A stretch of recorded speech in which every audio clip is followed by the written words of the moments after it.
I need that sports encyclopedia. Where you at, Steve Kim? Got Trent in the cut.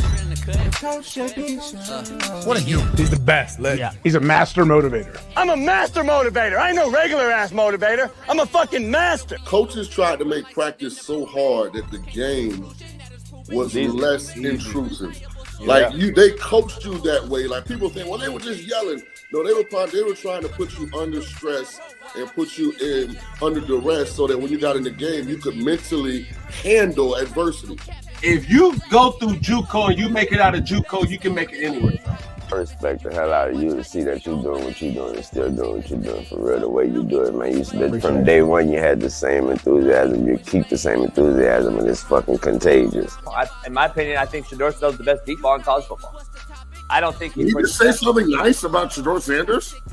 I love talking ball. It's nice to connect with guys that are like-minded and just are real and genuine. And I'll proudly stand up next to you. Oh, God bless America. You said belt to ass, T-Rich. You got the belt around you. Smitty and Jason Brown. Coach JB show.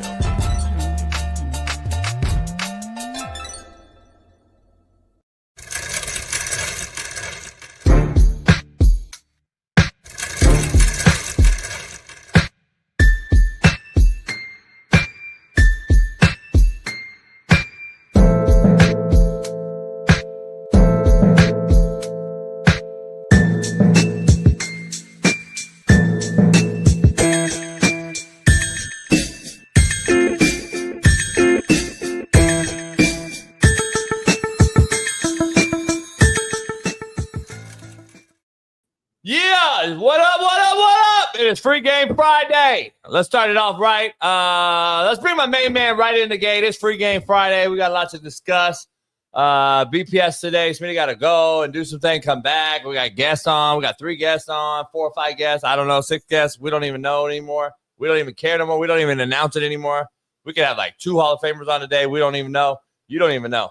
So we'll see. So for our Far East Sider, LeBron Hairline Heaven, Lamar Jackson Lovin', and AR by defending. No longer Fox very own. Big Smitty joins the show. Jump on in. I'm free. Can do what I want to do. I ain't got no corporate behind me. I ain't got none of that. I ain't got no bi-weekly checks no more. Just out the mud. Just hustling. Whatever I got to do. If I got to sell dro, if I got to sell fine stuff, if I got to just cut grass, I'm back in that hustle. Huh? Sell what? If I got to sell like candy, if I got to sell if I do whatever I got to do, I'm back in that hustle right now. I'm back in that cutting the grass, mowing the lawn, washing the damn, helping people move. I'm back in that hustle mode. And when Big Smitty's hustling, it's a scary sight to see. Shout out to my fans, man, in the chat. Shout out to Buddy Moon. Become a member, buddy. You used to be a member, buddy. Be a member today, buddy. That'll make my weekend. Become a member today. Shout out to Dick Peter, Mark Rideout, Gene crazy as hell, but shout out to Gene. High functioning golf addict, TJ Too Nasty, Jazzy Jazz, Max Hess, and Andrew Ness. Man, we loaded today, man. I'm lit. It's Friday. Pinky is back in the gym, JB. Pinky is back in the gym. Who? Pinky, homie. I seen Pinky in person. She's one of the most. She's a horrible look in the person. She's very hard to look at. Horrible look in the person. I love that line. Yeah. She's like 5 foot or not. She's like 4'8". That's right on my alley though. Personal preference. Yeah, she's 4'8", like real. She looks awkward because she looks downsy, and she has like a Gorgon approach. Because she's very like awkwardly shaped, and then she's like, woo woo woo, and then it's like, but it's weird because she got baby feet. I'm telling you what, she got what, homie? You looking at too much on me? Like, just worry about keep the main thing. I mean, she has baby feet and baby hands, and it's like it's awkward because it's like the feet and the ankles collapse. You're not thinking right now. It's a lot of skin overfold. You're not macro though. The small hands make your shit look bigger in her hand. Nah, but it's not. I don't want to see my hands in a retarded baby. I don't want to see a retarded baby hold my shit. That's the thing. Pinky raised us, though, homie. She raised us. No. You. She way younger. Well, y'all peers, but like that was my first introduction to the other side of the world. Yeah, her ankles and shit, they collapsed. Why you worry about all that? Usually, when I seen Pinky, it was face down. I get it. You wouldn't even worry about all that. But then that's when she had like she was in shape and nobody knew she was 4 foot. Well, we don't care about being something. Yeah, we do. Fellas in the chat, do you like short women? No, I'm cool short women, but then my woman short. My woman like 5 foot right now. Yeah. And I can pick her up, spin her around, throw her, toss her, catch her, eat her. I get it, but she became fat. She's not right. I get it. And then when she became fat, and everyone found out she was 4 foot, and then she got the ankles and the weight collapsing on the ankles and the bad feet. combination. The feet collapsed. Like, but she back in the gym. That's why I said. But now she pushing what 50. Yeah, but I mean, she back in the gym. So I'm saying there might be trying to do. What's she trying to do at the gym? Just lose some of that. That's some of that. Been ran through though. You ran through now. See, that's the problem. Hey, that's the problem with y'all ladies though. You ladies out here, real shit. You guys need to figure this thing out. You'll turn us away in your prime and then get the shit fucked out of you for 30 years and then come back to us acting as if you need us and knowing you need us. And then it's too late because y'all been a run through hoe. We already ran through. You already got ran through. Then you turn down good dudes for just random dicks. And then guess what? You come back 30 years later like Vivica Fox. Fox back in the day was turning down cats. She was fucking with my homeboy named 6'9". He had a hoopers. They were all hoopers, all 6'9" or above, and they used to play at the park out here. And then they were singers, rapper singers. Yeah, she used to fuck with them, and then like she kicked him to the side or whatever when she was at her height, and then she became like, I mean, you guys seen her now. Like she's doing this commercial with Ice-T. That's probably the most low budget commercial I've ever seen in my life. She's struggling. And she looks absolutely horrific. And now she's talking about she needed a man. No, so you fucked up. You fucked up. You needed a man in. Be turned away. Good man. It's the Burger King bitch. That's the problem. The bitch that drive through won't look at the Burger King worker, but expect us to save you from Burger King. That's the real shit. Free Game Friday. I'm just telling you. But baby feet and ankles collapse. I can't do it. I can't do the baby feet. Is she in your top? Is she on your Mount Rushmore of black adult film stars though, or no? Pinky? Yeah. Your top 4, no order. Probably got to put her in there, right? Yeah, probably, maybe. I'm trying to think. Like I'm thinking of a couple off the top, but yeah. Yeah, I'm trying to think. You got because you got to put, even though she didn't have too much ass, but Jada's in there because she's just OG, Jada Fire. Yeah, Jennifer got to be in there. I grew up with her. Like I grew up at the same time with her. Like boom, her, Cherokee the ass. Cherokee got to be on there. I was gonna wait for you to say Cherokee. I never liked her face though. Face was horrible. Well, none of them are perfect. Like all of them got some. Now that she had the fucked up tooth, she had the colored tooth. So you got Cherokee the ass. You got Pinky, Jada Fire. Who be the fourth one out of the Ebony? Is it not Naomi Banks? Is it Misty Stone? I'm talking out loud. Is it Roxy Reynolds? Who are we thinking? I remember Roxy Reynolds. She had ass. She had the perfect ass. It was like Capri Styles. Capri Styles. Remember her? That's your fourth. I remember her. I also remember Jasmine Cashmere though. Yeah. I'm about to say Cashmere is the one too. Damn. So what's the 4? I don't know. I mean, is Pinky OG enough? I don't know. I don't know, man. You put what's her name in there? Oh. Superhead, they're asking about Superhead. Nah, she didn't do it long enough. She don't do it long enough, and she don't do everything enough. And long enough. And what's her name too? Tiana Trump. OG. No. OG. Somebody just mentioned her. I saw her. Talher Hunter. She's OG. So I don't know Talher Hunter. Oh yeah. See, Talher Hunter is what I grew up on. Oh, okay. Got you. We're talking about ebonies right now. We're not talking about the whites. We're talking about the ebonies. So yeah. So hard list though, man. Anyway, let's dive into the show. Scary Terry demanded a trade yesterday, Smitty, from Washington, and now seems to be sliding further and further away from a possible dynamic duo tandem between him and Jaden Daniels. I hate to see this young tandem, such as guys like these, maybe not even see year 2 together. Hope it gets done. I just want to know why, though, Smitty, this wasn't discussed or dealt with this entire offseason, and why we wait until now. It blows me away every single year because this all could have been done. Like, I don't understand. Same with Micah in Dallas. Yep. Now the deal is seemingly further away in Dallas between Micah Parsons and Jerry Jones than it was in March. Crazy.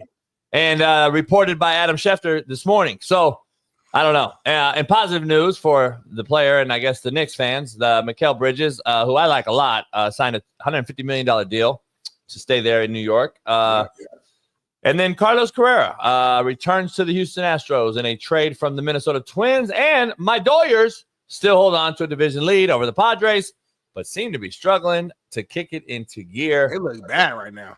And Smitty, Cam Newton cooked Gillie, and we have a loaded show. Hall of Fame voter. We get a guy that's been on our show before who has a Hall of Fame vote.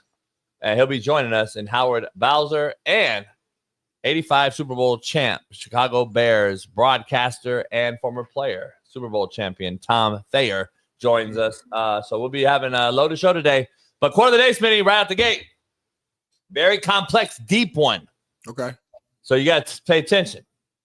I got a lot of DMs over the night about Trey Lance. Everybody DM'd me about Trey Lance, and I don't know nothing about quarterback, and Trey Lance is the new guy. He'll start over Justin Herbert, and he is the new GOAT. It's amazing to me. And it was so fucked up, I left all the power on my boat. Now I got to go down to the boat and shut off all my power because I left everything on.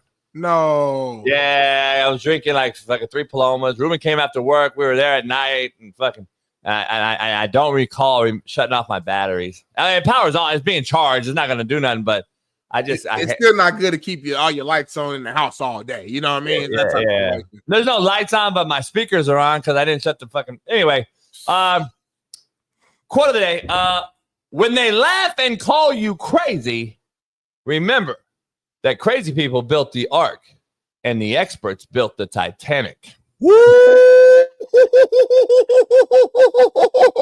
One of those sank, and one of those saved 2 of everything. You do the math on me. Ding, ding, ding, ding, ding. Top quote alert. Top quote alert. Number one. That's your best quote ever, homie.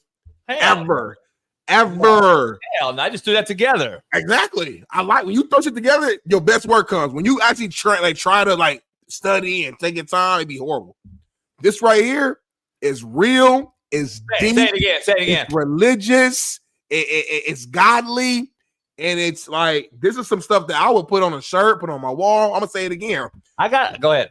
Quote of the day: when they laugh and call you crazy, remember this: crazy people built the ark. Shout out to Noah, and the experts built the Titanic. Ooh, the Titanic, they wasn't ready for the iceberg. They wasn't ready for that. But the ark, God had his hands on that.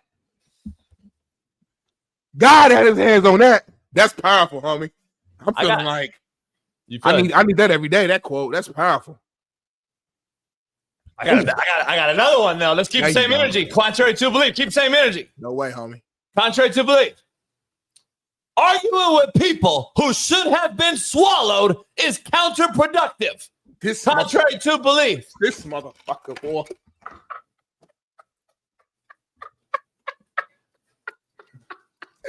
You gotta go on the yacht every day, homie. The yacht did this. Say it again. Say it again. You want me to say it? You say it. Who said it? You say it. Paper, rock, scissors. Paper, rock, scissors. Rock, paper, scissors, shoot. I don't know. I won. I'll go again. Pull it up, baby. I read it. Arguing with people who should have been swallowed is counterproductive. That's a BAR. Rio. Ricardo. Is Ricardo back in here? I don't know. He's a bad boy if he is. A lot of you other motherfuckers. Anyway. Yeah. I'm done arguing now. Shit, fuck it. Poll question, Smitty. Does Washington trade Scary Terry? Go. No, this is all for play. This is all for, putting your dick on the table and seeing. He said it's all for play. He said it's by far. He said it's all for play. Yeah, it's all ego. So it's they're playing with him. So he's not practicing with Jay Daniel, and they got 3 weeks for the game, and it's all for play. I don't know why organizations do this, homie. Everybody's trying to give and take. Terry had a amazing year, been very consistent, and he sees the upside in Jaden. And the better that Jaden is, the better Terry's going to be because better quarterback, better receiver play. And I think he knows what he's capable of and what he's been doing. So he's trying to get like top dollar. And they're probably looking at him at his age, and they're trying to like come up with just different reasons as to why they shouldn't pay him. I don't understand why organizations do this. Listen, you got a guy who's great for the community. Community loves him. A good leader, doesn't get in any trouble, does all the little things the right way. And he's a baller on the field. Like, this is the type of guy you draft and you want them to retire with your franchise and be there the entire time. At the end of the day, guys, when a player balls out and outplays their contract, you're going to have to pay them. That's just the name of the game. It's pretty damn simple. I don't know why teams, organizations, why they go through this with their star players. The guy's not like injury prone. There's no red flags. Terry McLaurin has 0 red flags. He does nothing but treat the community well, treat his teammates well, and balls out every Sunday. Pay this man. He's your number one weapon for your young star QB. And now they're all this time they're gonna be getting reps together and getting better and better and better, becoming a more dynamic duo. It's getting all thrown down the drain. And they're not gonna trade him.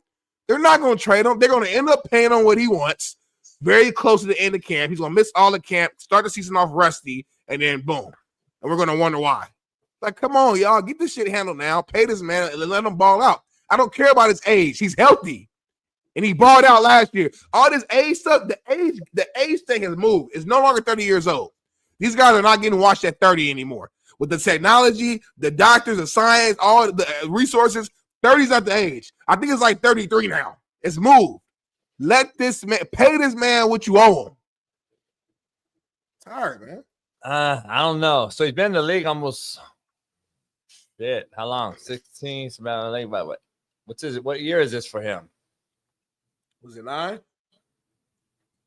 Nah, he ain't been in the league that long, has he? I don't know. What year he get drafted? I think 16 maybe. Well, it's 2025.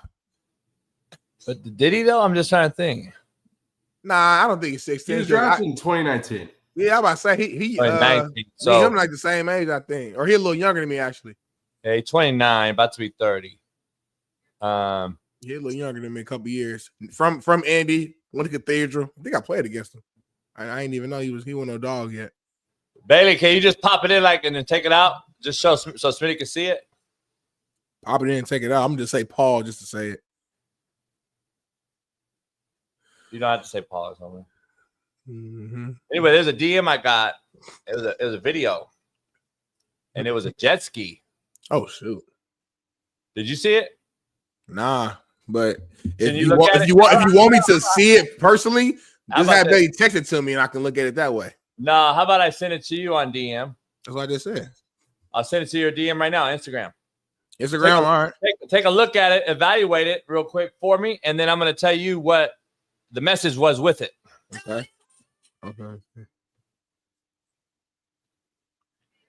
They keep doing these little clips with this song in the background. It's like a TikTok trend. I don't know what's going on. Hold on. What? Hold on. Zoom in. Oh, is he doing what I think he's doing? Is that a dog or a person? Okay, that's a person. Well, it's doggy style. Okay, go ahead.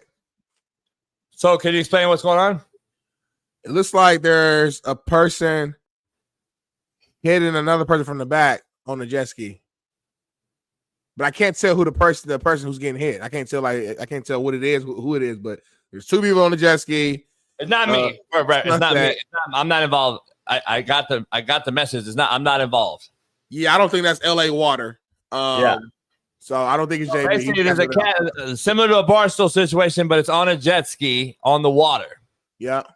And there's a guy fucking a girl bent over on a jet ski. Yeah, it's like in real life too. The message I got said, "I'm just trying to see what that be like." Oh, okay. But who sent you that? Jazzy.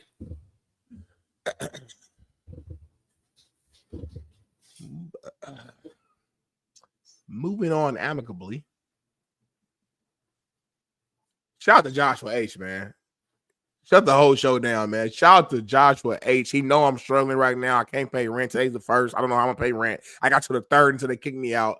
He know I gotta go to JB's next week and I ain't got no gas money. So Joshua H, he took it upon himself on payday to take care of me, man. I appreciate you, Josh. And he said, listen, I thought Gillie was white until Cam Newton. Majority of wide receivers are replaceable. Do you know where the first JUCO was started? Hint, same as Dairy Queen. Happy Casino Friday, bears still suck. That's a loaded message, but you paid $100, so we gonna read it out loud every single time. I love that, homie. If you send a C note, we're gonna say whatever you say. It could be whatever it is. It could be racist, it could be sexist. Send a C note, we're gonna read it. Cisco told me he's having an event we're gonna pull up on this weekend. Who gonna pull up? You and I. You didn't ask me if I wanted to pull up. You gave me a whole thing. You gave me a whole plan of how we're gonna go, and like we'll pull the boat up with the hose, and then we're gonna walk up to the thing and walk in with the homies and watch Cisco perform. Oh, you talking about? Okay, my fault. I got it mixed up. I know you're talking about. Yeah. We can do that. We can do that this weekend. It's this weekend, but Cisco wanted me to come speak to his players, so we ain't got time for that. Yeah, we're gonna go speak to his player, but he told me to tell you that he'll pay us. Are you gonna pay us? 2,000 pesos. Since you got excited yesterday and thought 75 pesos was $70, he said, Smitty, I'll give him 2,000 pesos to come speak to our players. That's like $20. So if you got it, figure it out. 20 ain't horrible though. I can stretch 20. We gotta go to that restaurant on the corner that you said is like dollars to dimes, the best spot. And I told you yesterday I got a call. I text you and Bailey. I got a call from the Rams. Yeah. And I was driving to the boat, and a good friend of mine is a wide receiver coach for the Rams. Shout out Eric Yarber. Known him 30 years. The homie. And so he calls me, and I'm like, yeah, I'm sure they have practice. Like, JB, quiet as hell. He got a toothpick in his mouth. I can already envision it. That's what he does. Yep. So I'm like, what's up now? Ain't you supposed to be coaching Devontae Adams or some shit? Yeah. And all I hear in the background was, damn, that is that motherfucker. And I was like, who's that? It happened to be Devontae Adams. That's hilarious. Puka, the entire wideout room because they were installing. Yeah. And Devontae Adams got on the phone talking shit. Like, you motherfuckers are the shit. I tell Smitty, we watch you guys every morning in the office, in the facility, woo, woo, whoop. And I'm like, what? Shaun McVay on the phone. He's in the background. Got to get on the phone. So anyway, talking real fast and shit. Yeah. Long story short, we may be doing a show from the Rams facility next week.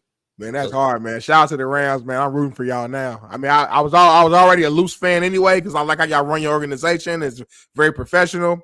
But me and JB need sweet tickets the whole season. JB just come park at my house. We'll walk and we'll be there all season. And then Shaun McVay said, what do you do with Puka and Devontae? X's and O's, Jimmy's and Joe's, coach. I said, throw that motherfucker the ball and shut the fuck up. Keep it simple. And they were laughing like a motherfucker. They were all laughing. It was cool. Like 10-minute conversation. So I hit Weddle and I go, hey man, these motherfuckers called me. And Weddle's like, that shit crazy. He's like, we got to pull up. I go, yeah. I said, and then last thing I said was to Devontae and them, I said, hey dog, you guys need a motivational speech or something. Let's go. And they're like, hell yeah. I said, oh shit. Let's go. Minnie and I'll be up there next week. Yeah, we're gonna do a motivational speech. I'm curious to know what was the conversation that led to them calling you. That's what I'm always curious to know. They were watching Last Chance U, watching our show. They said they watch our show, and they said that it's just comical as fuck. And then it's funny because a lot of people have been hitting me. AJ McLaren will be on our show next Wednesday. Don't lie to me. Yeah, AJ, and he's like, I watch your shit every morning, JB. Woo. I'm like, cool. So it's growing, damn near growing. It's damn near like people damn near watch our show. Like, I don't think the YouTube numbers really be giving us the full numbers for real. They don't let them know because they're scared to be known to watch it. They don't want to say. Did you ever see Glory Road? Yes. All right. So you seen when it was all the black players at Kentucky were watching it in the dorm and they had to be quiet because they were rooting for the all black team at Texas State. Yeah. That's what it is. It's a lot of cats that watch us that don't want no one else to know. So they're using they're watching on their incognito browser or watching through Reddit or some sort of third party, so we don't get the numbers. Gotcha. Yeah. We got a legend himself, man. He gets a Hall of Fame vote. He's been on the show a couple times. Came on draft night with us, draft day and draft night. Can't thank him enough. Bad boy. Yeah, legend. Been on all things Hall of Fame. Been all over this thing, and I can't wait to have him since last night's induction and the game. Our main man, Howard Bowser, joins the show. Howard, how you doing? I'm doing good. I'm doing good. Hope my photo shot there isn't too dark, sitting in my hotel room here in Cuyahoga Falls, Ohio. Cuyahoga. What famous movie is that from, Smitty? Cuyahoga. I don't know. Is there one? Very young. Oh yeah, Cuyahoga has been they've said it in a lot of different movies. Adam Sandler movies, all kind of different shit, Smitty. You gotta go watch. You gotta go watch a lot of movies, Smitty. I've probably seen the movie. I just probably didn't know they're like Cuyahoga. Major League. Oh, okay. I didn't know it was I Cuyahoga. told you to go watch Major League. I didn't have Cleveland time. Indians. The Cleveland Indians. I didn't have time to watch. I'll figure it out, man. Major League. Charlie Sheen at his prime. Howard, before we get into serious business, your hair looks phenomenal. I just have to let you know that. Thank you. Appreciate it. Hey, Howard, so you get a vote in this thing. You get a vote in this thing. And Sterling Sharp, who a lot of people think should have been inducted 20 years ago. We had Don Mikowski on the other day, and he was there last night and was there for him. What is your whole take on Sterling in particular before we get to the rest of this induction? Where was your take on Sterling in particular? Was it cut short, injury, years played, or did he really get screwed?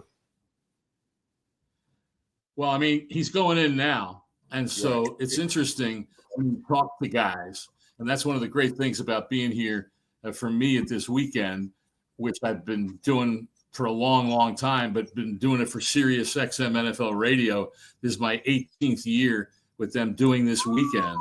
And we get to talk to a lot of Hall of Famers during the week, which we tape for our shows, one of which was on last night and another one which will be on for 3 hours prior to the beginning of the ceremony tomorrow.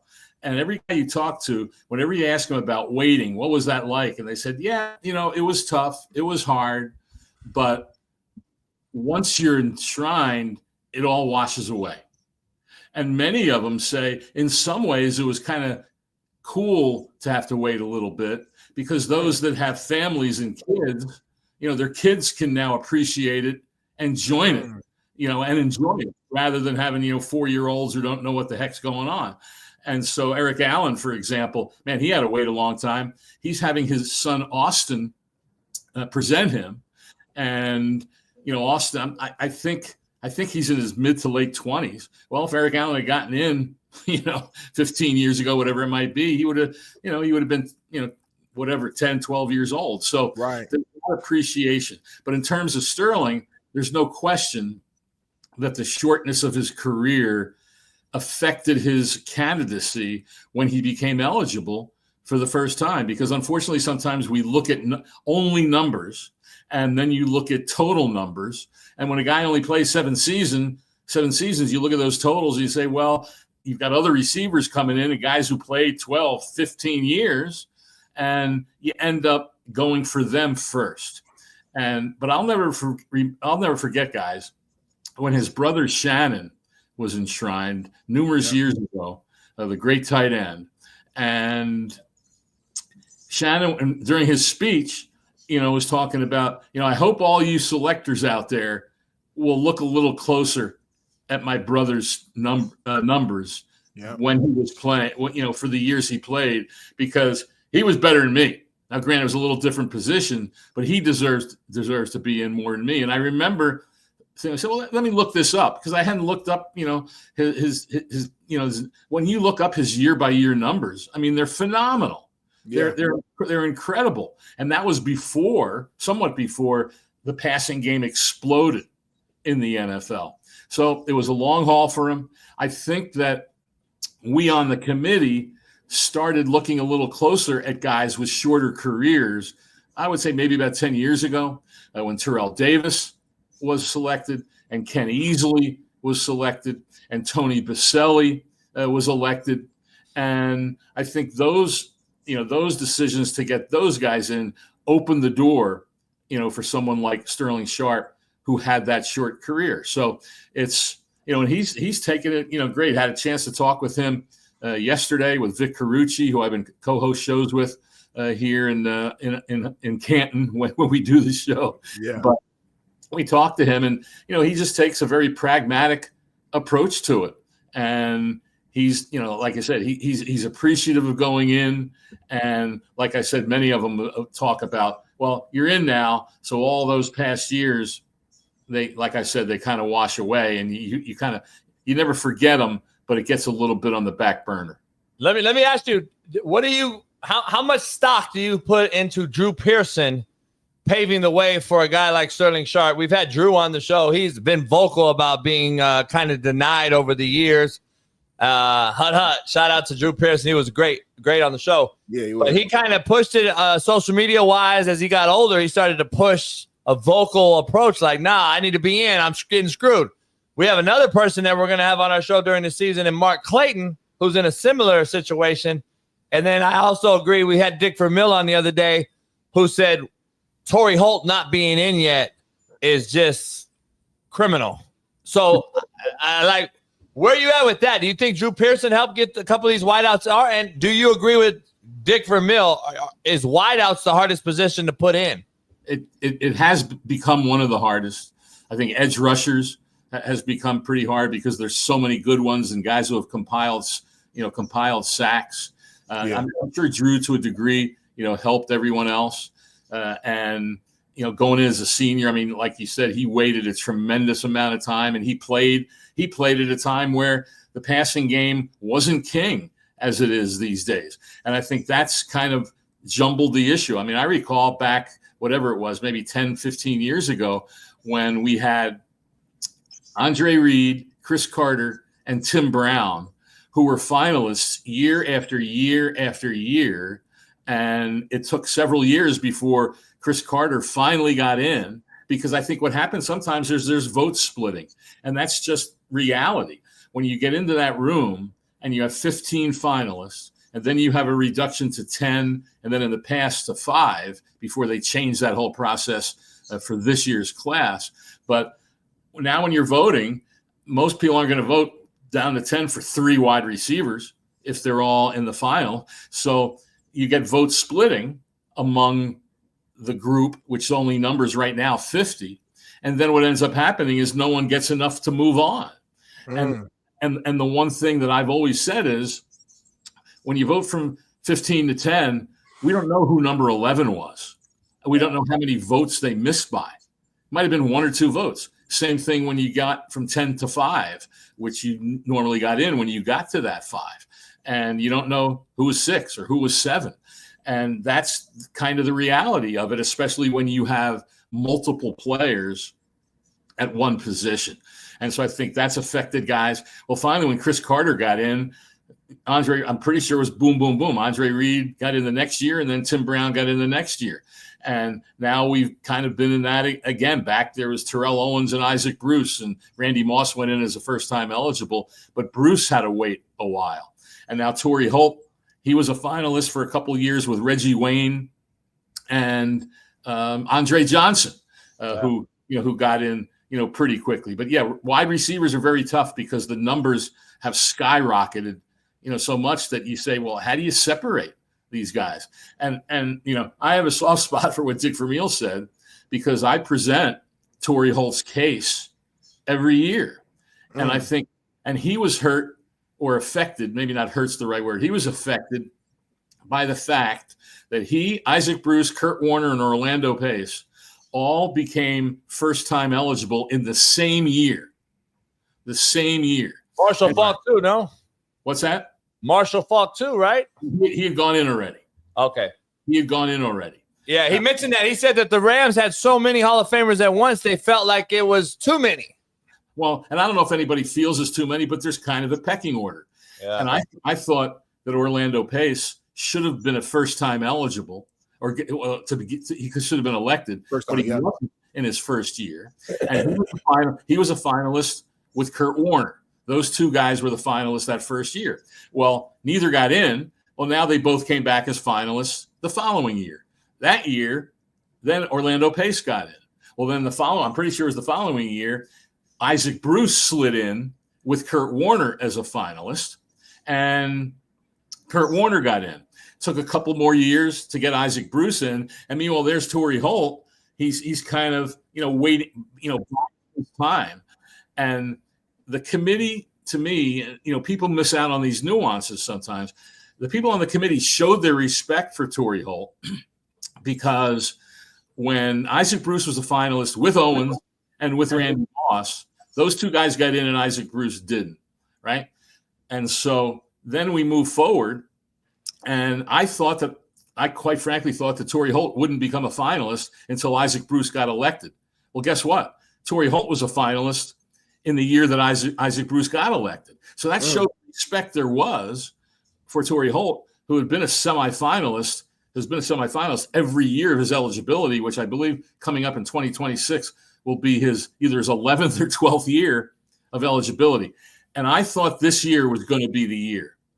But then the Hall of Fame changed the voting process because they wanted to make it, quote, harder to get in. My point, and a lot of the selectors' point, is it's always been hard. It shows it when you have, I figured this out once. The average wait for players to get into the Hall of Fame in terms of years of eligibility, not including first-time eligible guys, the average wait is 9 years of eligibility. That shows how hard it always was. Well, now they made it harder, and a lot of fans don't realize this. A lot of people don't realize it because they don't look at the details and all that. And I think back in February, when they announced the Hall class at the NFL Honors Show, and they brought up each guy, 1, 2, 3, 4, and everybody's been waiting, okay, who's next? And then there was nobody else. And they're going, how come there's only 4 guys here and only 3 modern-day guys instead of the normal 5? Well, what happened was, for some reason, I think it was some Hall of Famers like Deion Sanders speaking up and saying, well, there's guys who aren't, quote, elite. You have to be more selective. And then some other Hall of Famers chimed in with that. So the Hall of Fame responded by changing the voting process. Wow. And instead of voting from 10 to 5 and then having each 5 voted on yes or no by each selector, where you have to get 80%. And virtually all the time, all 5 would get in because everyone knows if there's enough people who vote no, that guy's coming back the next year. And what that does is it prevents someone else from getting into the top 15 to be even discussed. Well, so this year, they went from 10 to 7. And then all of us selectors picked 5 of the 7. Well, just look at the math.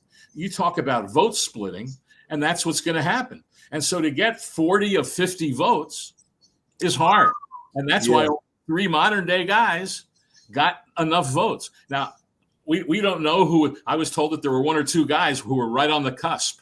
And, if you had 39 votes, that was like 79.56. Well, they don't round up. Right. It has to be at least 80. And so we don't know who really was hurt by going from, picking 5 of the 7. And so the 4 guys who were in that 7 were first-time eligibles, Luke Kuechly and Adam Vinatieri, and then Torrey Holt and longtime offensive tackle with the Bengals, Willie Anderson. And so, I don't know that Torrey Holt was the one who got really close, but I have to believe, the sentiment seemed really strong in the discussion that if it had been the former process, he would have made it from 10 to 5 and been elected to the Pro Football Hall of Fame. Now he has to wait another year, and guess who's coming in as someone who came in as a first-time eligible last year for the first time, or in this year's class, after Andre Johnson got elected, was Steve Smith Jr., or is it Steve Smith Sr.? I forget. I get confused with the junior. Well, he came in finalist, right? And so what was going to be coming in this year for the next year for the 2026 class, guess what? Larry Fitzgerald. Shit.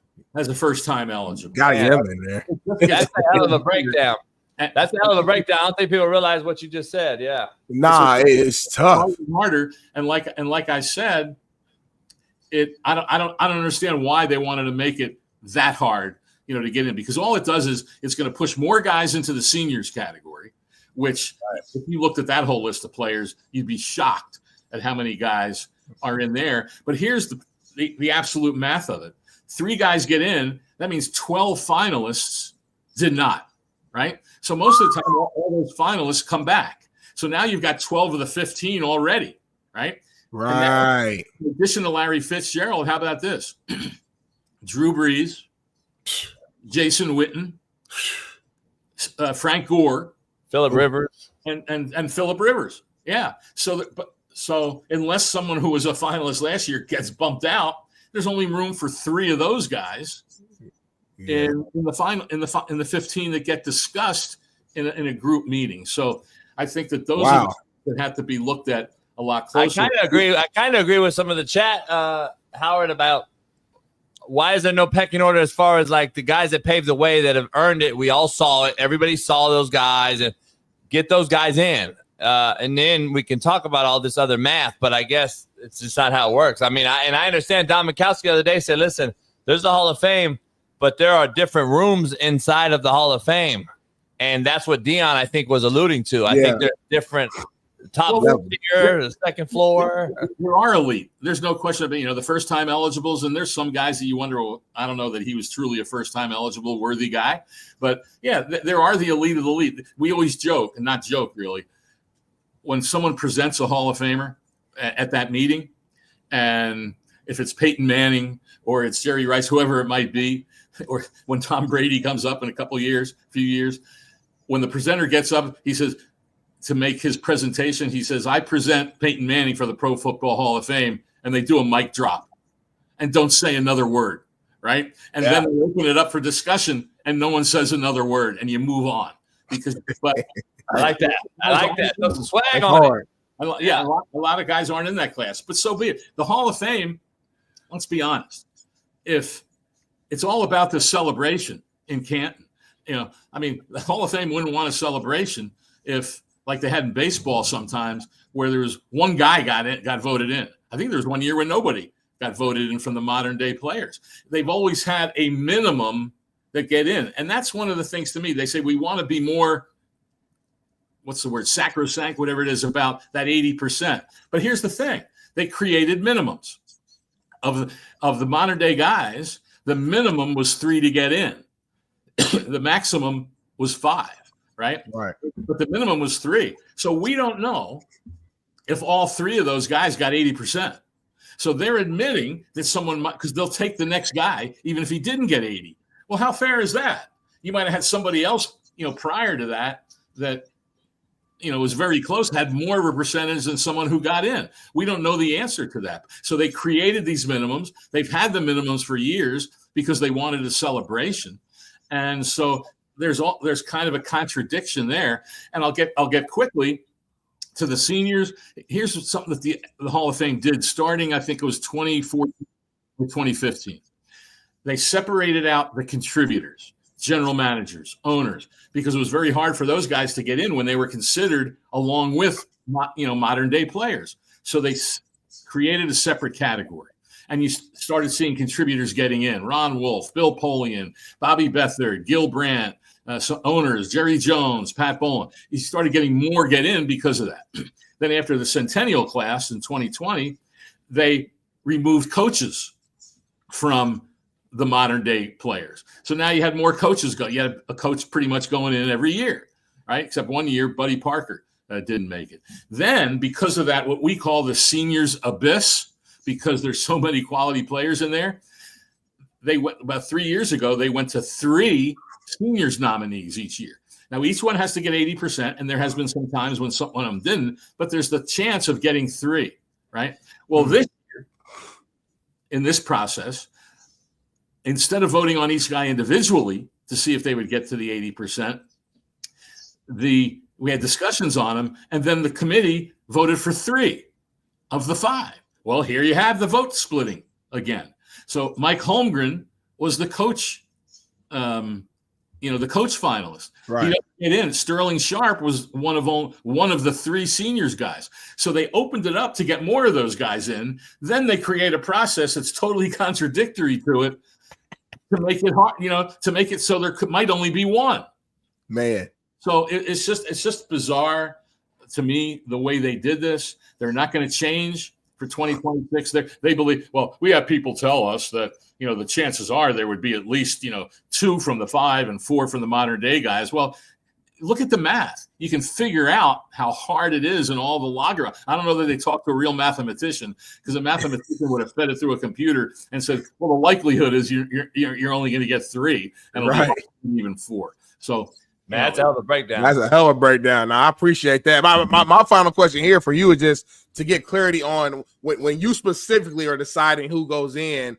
Are you just looking at stats? Is it that simple? Just a numbers breakdown, or like for me, I always mention like my eyes work, meaning like the eye test has to be a part of the game, and I know that like there's no metrics or numbers behind that, but we all know football. We know ball, and we know who the guys are that were great. We know the impact they won. So I guess when you're deciding from your personal standpoint, is it stats? Is it Super Bowls? Is it like what all goes into that concoction?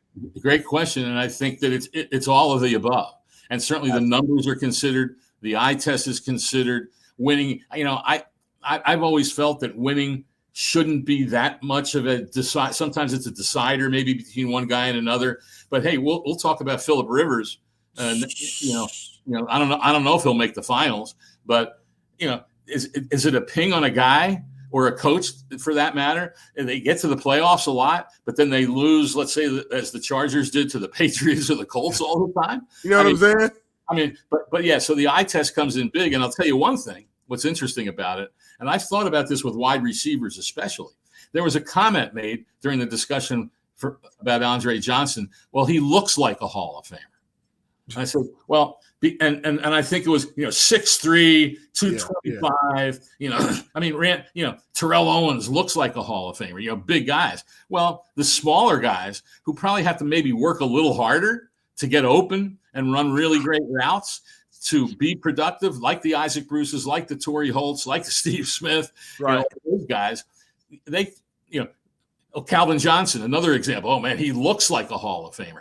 And a lot of that is just God-given. Your size and all that is God-given. Obviously, you have to be able to work hard and be able to take advantage of that. But I've always thought some of those other smaller receivers have to work even harder to be great. But the eye test, it all comes into it. But I'll tell you, it's one of the hardest things that I do in my life. And all Hall of Famers will say it. When all of a sudden you're voting, especially when you get down to that 15, and now you have to pick, here's the 10, and you're going, man, who do I pick? A lot of people say, well, we vote against people. Well, if we voted against people, they wouldn't be in the final 15, right? You're voting for someone. And when you get to that, it's more a gut instinct. But there is that aspect with Eric Allen, for example. I think he was 1 year away from going into seniors. If he had not got in this year, he would have one more year of modern day eligibility. And if he didn't get in then, he would have gone to seniors. I mean, Albert Lewis is a cornerback that I believe should be in. And he was a finalist once in his entire career. And that was in his final year of eligibility. And he got some support, didn't get in. Rondé Barber did. And then Albert Lewis moved to that seniors abyss. And so there is, though, a consideration a lot of times. Hey, time's running out for this guy. And a lot of times that will help in the overall voting. No doubt. Man, that's a great breakdown. There ain't no breakdown like you, especially that you're there, man, and getting to see this. I see the passion screaming out from your pores, man. That's a great breakdown. Can't thank you enough. Hopefully we have you on during the season, man. We're already here. Anytime. Enjoy Howard, we are here, Howard. We are here. It's crazy how fast this year went by, man. So, hey, hopefully you're safe getting back. Where you got to go? Phoenix? What's that about Phoenix? You headed back home to Phoenix, or where you headed? Yeah, I'll be heading home to Phoenix on Sunday after the Gold Jacket dinner tonight, which is, to me, one of the great events of the weekend. They used to televise it. Now they don't anymore. I think the Hall of Fame has it on a YouTube channel somewhere, but it is such a sight to see. They introduce all the Hall of Fame Hall of Famers are there, and there's always over 100. It's unbelievable. And then they line up on each side of the stage, all with their gold jackets, as they introduce the current enshrinees, and then they walk down what they call the gauntlet, and it takes about 5 to 10 minutes hugging everybody as they go like that. It is really an incredible sight to see, and then of course the enshrinement tomorrow. No doubt. Can't thank you. Have fun, man. Enjoy that. Yeah, enjoy it, and we'll get you on during the season, man. I appreciate you again, Howard, as always. Sounds good. Man. Take care. Take care. You too. Peace. The great Howard Bowser, man. Howard, man. Hall of Fame vote. He's a voter, and he broke that down like no other. That was a full, that's one of the best breakdowns we've gotten on any topic. I mean, I didn't know the full process that went into voting, the process, everything like that. So that was beautiful, man. I appreciate you, Howard, for doing that. He broke down the math. Yeah, man. These mathematicians, man, I don't know, man. Not doing the right number sometimes. Yeah, I mean, could have pillowed that motherfucker, but yeah, we got a lot going on, Smitty. He wouldn't stop, but yeah. So a lot going on, man. And is there something funny we can do real quick before we go to break or no? Probably not. Let me know, man. Okay.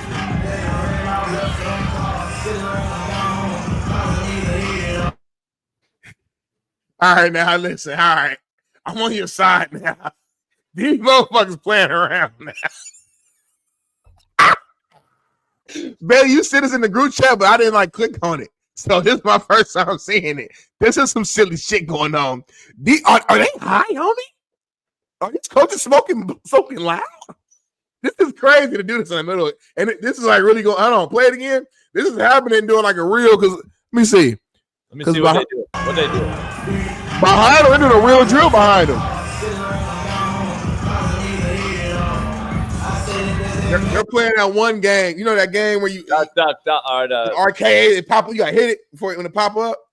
I mean, it's kind of funny, but it's these are the same coaches, though, the same three. Are these GAs? Are these interns?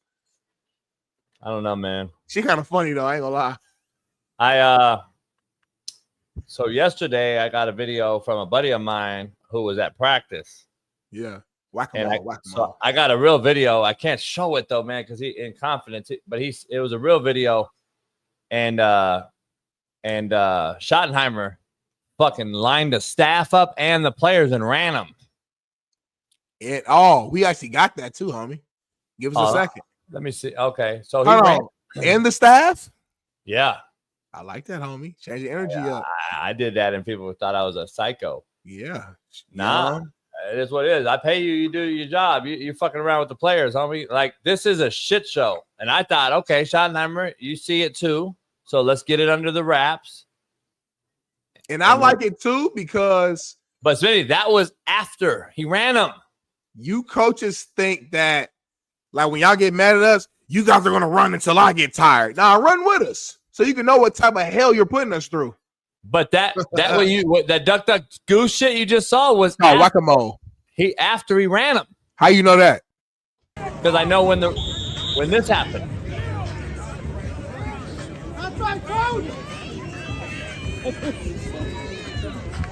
I feel like they still playing around. I feel like some coaches are running, not all of them are running.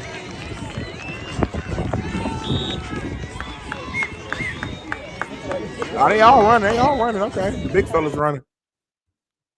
How much did he run them now? I don't know, man. Is it one that they do one little week down and back doing warm-ups, or are they really gashers? Here's the thing I have to say, though. They don't seem pissed the way they make them mad. Troy Aikman is absolutely motherfucking somebody. He is. And that's the difference. Emmitt Smith and Michael Irvin are fucking irate and about to choke somebody right now. Larry Allen and Eric Williams are about to fucking choke somebody right now. I don't see a motherfucker out there. I don't see Dak Prescott going in and saying, what in the fuck are we doing? Our own division rival, the hated Philadelphia Eagles, are Super Bowl champs. What the fuck are we talking about, homie? We're playing duck, duck, goose in a fucking trash can. We're fucking riding a fucking broomstick. Dog. You know what the problem is? And we'll end on this. Coach Schottenheimer, new coach, young. He was a coordinator or whatever before. Now they feel like one of the homies is now leading the way. So now the coaches think they can just bullshit and play around. The players feel the same way because Schottenheimer was probably one of the coaches where they could shake up with and be friendly with. Now they feel like they can just do what they want. That's the issue. So to your point, at some point, Schottenheimer's going to have to come in there and flip the script, be that asshole to show them, hey, yes, I'm players, coach, and all that, but it's a time to play and it's a time to be serious. And I got to admit, JB, after seeing this second video with the whack-a-mole, I got to lean more towards you, JB. So with that being said, hit that like button, subscribe, become a member right now. We got 20 likes. Makes no sense. I'm going to go handle some business real quick on the BPS side. But when I come back, understand it's Free Game Friday, homie. I got a game to play with you anyway. We'll be back. 2 minutes with a legend, Super Bowl champ, Tom Thayer. We'll be back in 4.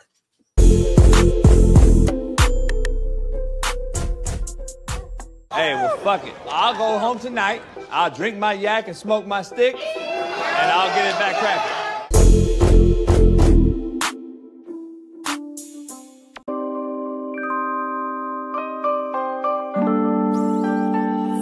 Ladies and gentlemen, joining us now is a man who he spoke to every single NCAA college football 2025 team seemingly on the internet. From Last Chance U, national champion, Coach JB. Yeah, Coach! What's up, gentlemen?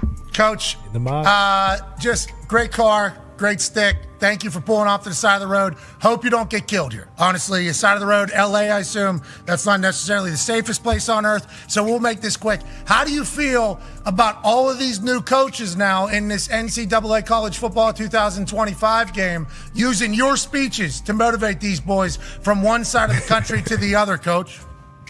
I feel broke. Yeah. Like, it's crazy. Can I get like a royalty or something? Like, Netflix already screwed me. I'm getting screwed by EA Sports now too? Like, holy shit. I hit him up. I reached out to him like, hey, trying to be cordial and nice. I'm a nice guy, you know me. Yeah. And I was like, hey, EA Sports, maybe I can actually be your video guy, the actual do a real video instead of using my name, image, and likeness. Oh, shit. And maybe I can get a little piece of the pie, but nah, it's all right. Just keep sharing my 500 million views of it. I don't mean to laugh at you, but obviously you are a hilarious, miserable person, and this is kind of is how it goes. Hey, Pat, I was actually chilling. My back went out yesterday, so I didn't even do my show today. So I just left my chiropractor, and I'm waiting on this damn cigar company to open. They're late, of course. I mean, come on. Shit. Okay, so life is good. Last question for me, because I know the last time we talked to you, you had not watched the Netflix series Last Chance U. You said that. You said, I've not watched it, but obviously you've heard from everybody. Now, do you see some clips that come across your way? You're like, I don't remember saying that. And then all of a sudden, oh, I killed that. And do you judge your clips whenever you see them? You're like, I murdered that one. Nah. A broad came over to the house the other day, and I didn't really want to watch Netflix with her and chill. But she wanted to watch the show. We watched one episode. Okay. And I'm like, I can't watch this. Okay. And she was like, oh my God. I'm like, I don't want to watch this. It was the first scene of the cow scene or whatever. And I'm like, yeah, they only made about $4 billion off my name on this shit. I'm not watching Netflix either. So I'm spiteful right now, Pat. I don't want to watch Netflix. I don't want to watch EA Sports video game. I'm like, man, and I can't even get 40,000 subscribers on my YouTube channel. Well, you're going to the moon. We appreciate the hell out of you, Coach. Hopefully it'll get figured out, and we know the Netflix and chill thing, what that leads to. Bad backs, chiropractors. We appreciate you. Ladies and gentlemen, Coach JB. Yeah, Coach.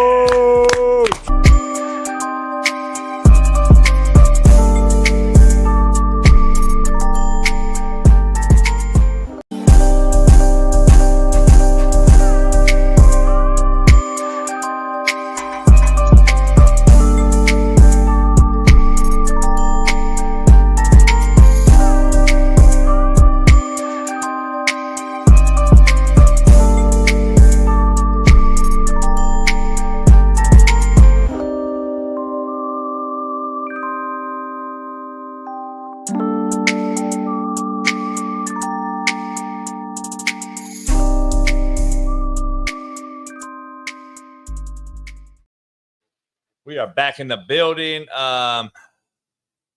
Bailey, add that DM I sent you on Twitter for later on.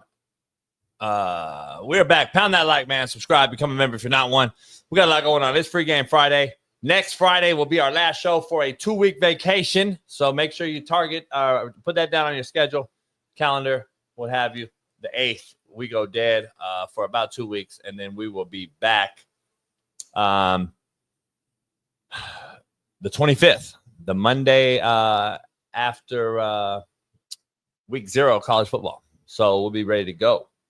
Full go. We got a lot going on. Jesse, you saw me in Long Beach? Shout out. Ruben left the power on.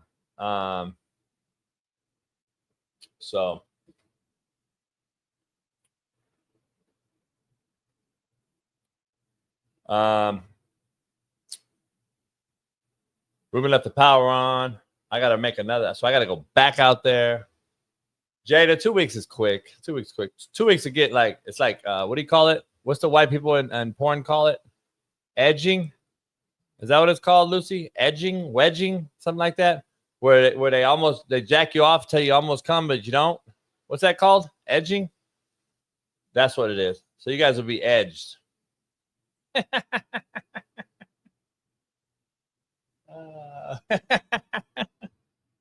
You guys will be edged. And then that's blue balls to me. I thought. Kind of gay.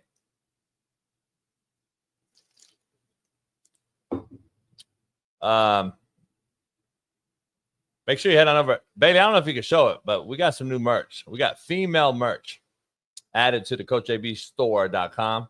Go check it out. We got some new merch over there. Let's see here.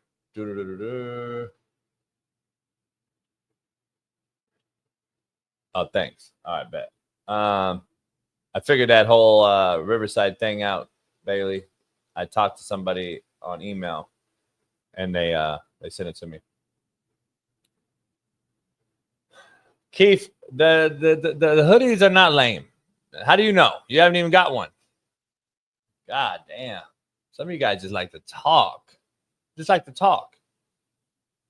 We're waiting on Tom Thayer. Hopefully we can get him on. The bottom line is Cam cooked Gillie, and is Scary Terry going to be traded? That's going to be the discussion for the weekend. I don't know. We'll see. And I got a game Smitty and I will play when he gets back. Smitty had to make a run real quick, take his wife to the airport, and then he'll be back here in a few minutes, and we'll continue the realest show on planet Earth. Cam did cook Gillie, so while we're talking, Cam did cook Gillie. So while we're waiting on Tom, if we can't get Tom, no problem. We'll table him, but if not, we'll get back. A little bit of a rundown update. So Mondays are going to be a loaded lineup. E-Dub, Eric Weddle will end the show as he always has on Mondays. Straight off this practice field coaching his team. He'll end the show on Mondays. We'll have Big Matt McChesney back on Mondays. We'll also have Coach Darren Cheverini, former interim head coach for the Colorado Buffs, current head coach for the Division II, second year of his rebuild there at Northeastern State University in Oklahoma. He'll join us, give us all things. He played for the Cleveland Browns out of Colorado back in the day. He was on a few weeks ago. We'll have, and we're working on a lot of other, that's just Monday, but Monday's a loaded show. Thursdays will be a Cincinnati Bengals insider, Drew Garrison. He was on last week. You got to see him. We'll have him on Thursdays after Steve Kim. Brian Urlacher is going to make hopefully a weekly appearance. We're working on T-Rich if he can do it. Him and AJ McLaren are doing a show together as well. AJ will be on the show Wednesday, our show. We got loaded guests. That's just a few to name, but we'll be back getting this thing fully active during the regular season. So we got a lot going on. We're gonna have some betting extraordinaires joining us. We got it all. Short, fat, skinny, tall. The realest show on planet Earth. Bailey, I want to talk about some WNBA alone without Smitty, because Sophie Cunningham went off about Caitlin Clark, and she said it pisses her off when people say that she isn't the face of the league. So I don't know if we have a video or not, but that is what's going on. Yeah, AJ, what did I say his name was? Let's see. Bailey, hop in real quick. Shit. Hold on, we're having some technical issues.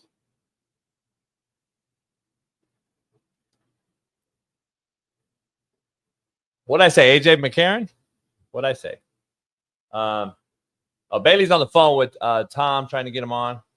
So Tom Thayer is a Chicago Bear broadcaster right now, and we're going to ask him, why did the Chicago Bears slow down practice for Caleb Williams yesterday? If you guys haven't seen the video, you will see it. They actually slow down practice. So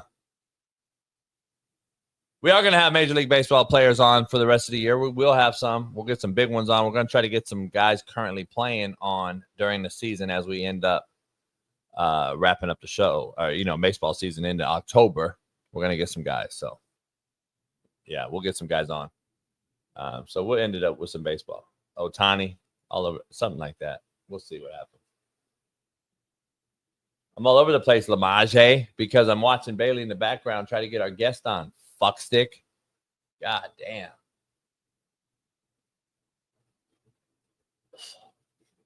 Lamage, shut the fuck up. You've already been played. Lamage.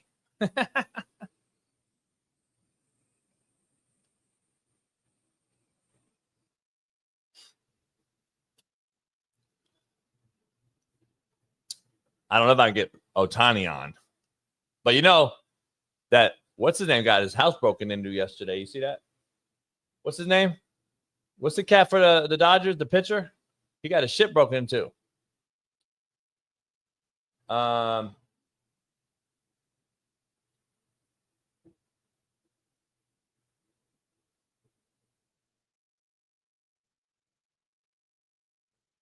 You didn't see me at Vons though. I ain't been to a Vons in 20 years. Ralph's?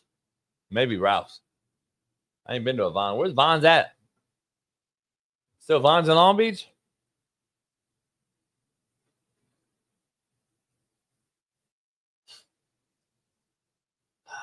See, a lot of you guys don't realize who I am. I don't think you realize who I am. Denzel, do you know who I am? Do you know who I am?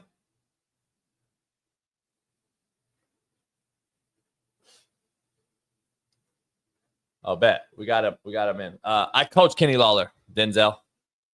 And his dad, I grew up with his dad. So, yeah. We got a legend, though, joining us. 85 Super Bowl champ, current broadcaster for the Chicago Bears. Can't thank him enough for hopping in here. The pride and joy of Joliet, Illinois. Notre Dame legend, our main man, Tom Thayer, joins the show. Tom, how you doing, brother? I'm doing well. How you doing? Sorry it took me so long. I'm kind of I'm technology illiterate, man. So I know, man. I do a show. I do a show with Shaun Salisbury after this, and trust me, he can't turn on a computer. So it's funny. Shaun came to Notre Dame as a recruit when I was at Notre Dame, so I got to meet him back as a senior in high school. So definitely super familiar with Shaun over the years. Hey, he was a man out here in California, man. We're both Cali boys. He was a man, basketball player, #1 player in San Diego, football player. I mean, he was the guy going to SC. So, hey, he's a character, man. He's funny as hell. He does the show. Let me ask you something. So, you're right there. I'm good friends with Jared Payton, Walter's son. And I know he does a lot of things there in the community for Chicago and other stuff. So, I've been a critic of Caleb. Where are you at with Caleb's, maturation so far as he enters year 2 with a brand new head coach that seemingly looks in all the pictures you see online, he's aged literally overnight. And I know head coaching, what that does. I was one, and it's no joke. It's stressful. Where are you at with his maturation process from year 1 to year 2? Have you seen anything, or is it too early to say because a new head coach now he has to digress because to learn the new system already? Okay, so let's wash last year out of it. Let's not even think of Caleb and the Bears and the difficulty of what he lived through year 1. Sacked 68 times, hit another 30 plus times. Defense couldn't stop the running game. They didn't have any production on first drive of the game. Offense. And so now I just came, I go to practice every day. So yeah, Caleb and, Ben, I think Ben Johnson, first of all, is the perfect guy to intersect with Caleb's NFL future at this point because the guy is legit. Ben Johnson is saying and doing all the right things as a first-time head coach. So up until this point, you kind of, you have those frustrations because you don't see the improvement that you want to see out of the quarterback position. Now, yesterday, he's coming off of the best practice he's had all year. And it was the longest practice of the day. It was full pads.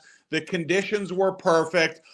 Other guys outside of, the DJ Moore or Roma Dunze are getting involved. Luther Burden had a really good practice who was drafted this year. You can see the emergence of Colston Loveland. Cole Kmet is still a weapon. So I was really probably mostly encouraged after yesterday practices than I've been, but I'm happy to see what I'm seeing. But, to me is when I came to the Bears, the system was already in place. And so when I went to the line of scrimmage, I could go to Jay Hilgenberg, the center, or Keith Van Horn, the tackle, and they could answer a question immediately. Nobody knows anything but Ben. And so, Caleb can't reach out and try to ask Tyson Bagent or Case Keenum a question because they're learning it for the first time as well, just like all the offensive linemen and every other position out here. So yesterday, I walked off of that practice field super encouraged by what I saw out of Caleb, and I hope it's, the start of something special. There's a video out there that's going viral that they slowed practice down for Caleb to go through some things. And I want to be clear to all the naysayers and people that don't understand the game in totality. I used to do this too. I used to walk through without a ball and film it, and then I would fast forward the film so the players can see it. And I say that's how a play should look when you full speed. But I would literally walk it. You guys did some of that yesterday. I saw on a few videos. I don't know, Bailey, if we have it, but basically they slowed it down so Caleb can actually see probably the progressions. And I believe this might be it. But are you seeing more of this right here? Is this a teaching point of Ben, or what are we doing here with Caleb? Was this after a misread or a screw up by Caleb, and then Ben said, "Let's restart. I want to show you what you missed"? Is this just a teaching progression that you're seeing? Well, it's the initial period of practice after stretching where they're going through installation. And you know how it is. You put in some new plays in the meetings, and then you come out and you want to run them. But, when you're going through installation, you're not just picking out one guy or the quarterback position. It's all 11 guys are trying to get on time in the rhythm of the play. So I like the fact that, maybe they're realizing we got to slow this process down for everybody, not just Caleb.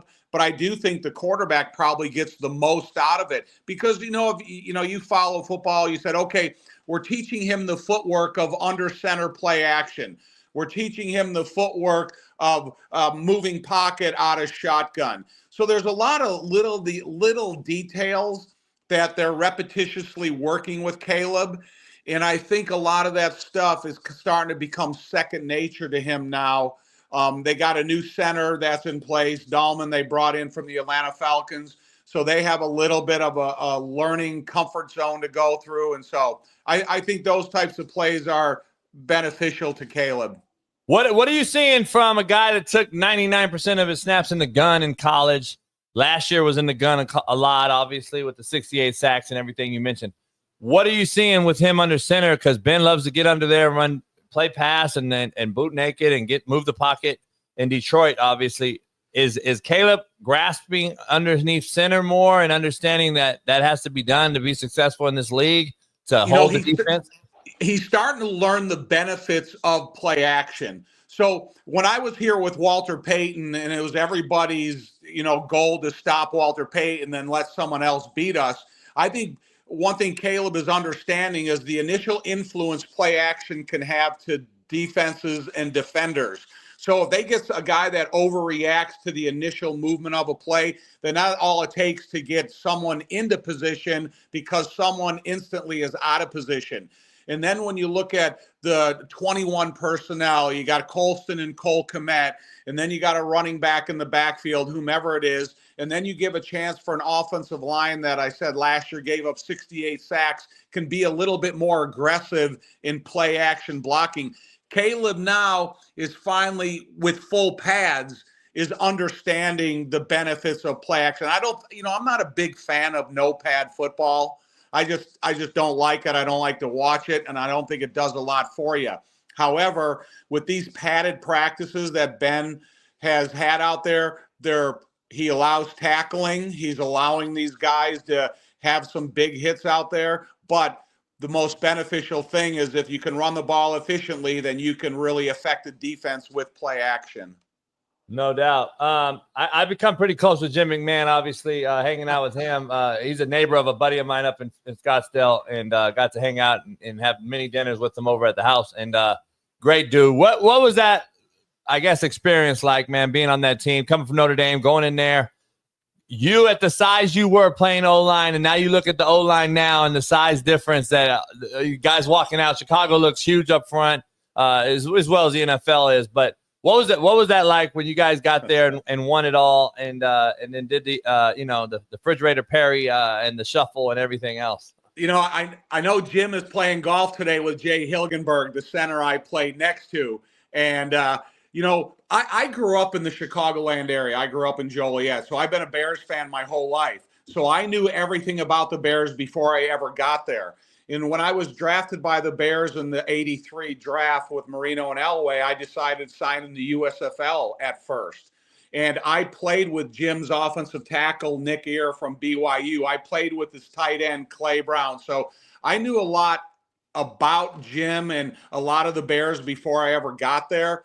But I was super intimidated by him when I did get there because of how great of a team they were. But Jim McMahon, that dude cut the levity. He had fun every day. And for those of us that were a little nervous, a little intimidated by Ditka, McMahon never was. And he was probably one of the most intelligent football players I've ever been around. Because when he came out of that program in BYU, and he had such understanding from Lavelle Edwards about the passing game, he was as smart as any coach that I ever had on the offensive side of the ball. And so it was kind of cool to be around McMahon. He was so confident. I remember it was one of the first plays of the second half of the Super Bowl. He's the type of guy, and I kind of wanted to relate this to Caleb, is Jim comes in the huddle and goes, all right, man, you guys sell this play. It's going to be a big play, talking about play action. So the offensive line comes off the ball. He makes a fake to Walter Payton and throws a 60-yard pass to Willie Gault. And so that's the way that Caleb has to understand the benefits of play action and then how to take advantage of the vulnerabilities of the defense. And that's what Jim was able to do. And that was the cool thing about being around him.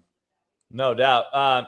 You had some legends there coaching, obviously, with Coach Ditka and Buddy Ryan. Were those two? Was that relationship is really as fiery as people saw on the sideline? 100%. We went live every day. In my first training camp with the Bears, we went 22 straight days of doubles, full pads every practice, and conditioning and weightlifting after every practice. And these guys are across the line of scrimmage from each other, and we're cutting guys in practice. The defense is going live and tackling everybody. So it was legit, man. It was a great experience because it's nothing that football will ever see again. And also, I had the luxury. I played for 5 Hall of Fame coaches in my career. My first coach was George Allen. And then when I played for Mike Ditka, my offensive line coach was Dick Stanfield. He was a Hall of Famer. Then I went on to play for Don Shula, and we also had Mean Joe Green on that staff. And so just not only accountability, but the intelligence factor that you could learn from these coaches, it was second to none. And it was great to play for Ditka, and it was equally cool to play for Buddy Ryan. Man, I'd love to hear that. Buddy's one of his sons is now out here at USC coaching. I'm interested to see how he gets back into college. I know he was speaking of Joliet Junior College there. I played him many times as a JUCO guy, and Buddy's son got his start at Hutch JUCO in Kansas, and now he's back to college after all the years in the NFL with his brother and Rob and Rex. So it's going to be interesting to see him in college now out here. So he's got that lineage, obviously, that 4.6, that bare front, all that stuff is interesting. Where are you at? You call these games, or you're broadcasting these games now. What's the expectations, I guess, in the town there for going into this season, which came faster than I expected. It's already here as you guys get ready in the NFC North that I predicted yesterday, Tom. I just want to get your take. I don't believe there'll be a 10-win team in that division this year. I think they're that tightly knitted. That's an interesting take, because some guys are saying, Detroit Lions can win 11 or 12 games, and I'm not so sure about that with their coaching changes. One thing when Ben was hired, and one of the first things he said at the podium is, I'm not here on a rebuilding program. I'm here to win now. So when you hear that, you think a minimum of 9 wins. And if Ben can turn this thing into an efficient offense and an effective defense, and he can win 9 games, then he's going to be up for Coach of the Year, considering what his undertaking was when he was hired out here as a first-time head coach. They open up with Minnesota on Monday Night Football. It's going to be a salute to the 85 40-year anniversary of our Super Bowl team. J.J. McCarthy coming in from the Minnesota Vikings, who's an Illinois kid, his first start. And then they go to Detroit. And now Ben Johnson's going to walk his team out there as the head coach of, the Chicago Bears against the Detroit Lions. So it's not an easy start. So if they could somehow win nine games, then he's Coach of the Year. They're going to play, I think, 8 of the top 10 quarterbacks in their home stadiums throughout the season. So now with Dennis Allen here as the defensive coordinator, and look, I really like what Dennis Allen has been able to do, because this defense is flying around. He's got some quality candidates here to put together a good defense, but it's going to have to be better than good. Nowadays in the NFL, you better be, top 7 or 8 in the majority of the categories to go out and win 9 games. Yeah, it's going to be a task. I mean, you guys, I think about you've won 9 games, I think, once in the last 10 years. Right. So it's going to be interesting to get over that hump. And there's no rebuild, right? There's no excuses in this league. This is the grown man league. There's no excuses. This isn't got college where I got to rebuild a culture and all that. It's the NFL. These guys get paid to play. And you're right. You're on to something there. I don't think you can say it's a rebuild. I think they got to win right now. And your job's on the line now, right? This is a what have you done for me lately business, as you know more than anybody. Well, you could rebuild to free agency. They were able to rebuild the interior of the offensive line throughout free agency. So the biggest decisions right now I think the Bears have going forward is, what can Eric Bieniemy do with the running back position? And can they really decide on a bona fide, legitimate NFL starting caliber left tackle? And those are really 2 big pieces of a successful Ben offense. And if they can do that, then they can go out and they can challenge and win some games. But Eric Bieniemy has his hands full with the running back decision, and Dan Rochar, the offensive line coach, has his hands full with picking the right candidate at left tackle. No doubt. That's it's going to be interesting. Let me dive into some your take. You mentioned J.J. McCarthy. He's a rookie. They had a great year with Sam Darnold, and Minnesota win 14 games in year 2, I believe, of their head coach. Where are you at with him replacing Sam Darnold? And are you expecting Minnesota, with that great offense they have, with those wideouts and everything, you expect them to be good, no hiccups, or do you see a really big growing pains type of season that I do with JJ? Well, it'd be interesting to get your take on this because Caleb Williams is getting ready to be the quarterback for the Bears, and he's got a new system, new terminology, new head coach, and all that kind of stuff. J.J. McCarthy has had the luxury to sit back and no threat of playing. So he sat in meetings. He rehabbed his knee. He's probably has a better understanding of the Kevin Stefanski offense, O'Connell offense than Caleb Williams does. So I have expectations that J.J. McCarthy, after playing for Jim Harbaugh in college and understands what, a tough coach is all about, that I think he's going to be not veteran-like because he doesn't have the experience, but he's going to have more experience in the system than Caleb does. Through osmosis. I say that all the time. Sometimes through osmosis, you learn. I mean, look at Aaron Rodgers sitting behind Brett. Even Mahomes 1 year behind Alex Smith. I mean, obviously, the Drew Bledsoe, Tom Brady correlation as well. There's a lot of those out there. I think we're forcing guys now to play quicker than we ever have before. And I think it's hurt the league as overall in quarterback. But let me ask you this. The Packers and Detroit, obviously, last year, you had 3 of those teams get in the playoffs. Are you expecting the Packers to be even better? And with that young wideout core they have, maybe the deepest in football, is this a shit or get out the pot type of year for Jordan Love in Green Bay? No, I don't. I think Green Bay is going to be good because especially when they play at home, they got unbelievable support for those 8 or 9 games a year, depending upon how many home games they get. I think Jordan Love is a good quarterback. He's got a little bit more top-end speed now at the receiver position, and he's got good tight ends. They brought in an offensive lineman in free agency from San Francisco. And I don't know. I think they're good. I think they have a good football team. I think Kenny Clark is probably still one of the better defensive tackles in our division, and he's only lost 1 game against the Bears in his career, and that was the last game of the year last year. So I still have high expectations from Green Bay. I hate to say it, but it's reality. And one thing about the Detroit Lions, I think there's a little bit of uncertainty because no matter what you want to think, was Ben Johnson responsible for the offense over the last couple of years, or was it the influence of Dan Campbell? And now they bring new offense and defensive coordinators aboard, and that can change a lot of the philosophical thinking of how Morton thinks on the attacking style of Detroit and, how the defensive coordinator is going to handle that personnel. No, that's a great transition. You played center guard and obviously guard in the league and you understand it. They lost maybe a Hall of Fame center last year. Now they've had to move some things around up front. So you lost a center that Goff was familiar with. You lost your coordinator, both, but offensively speaking.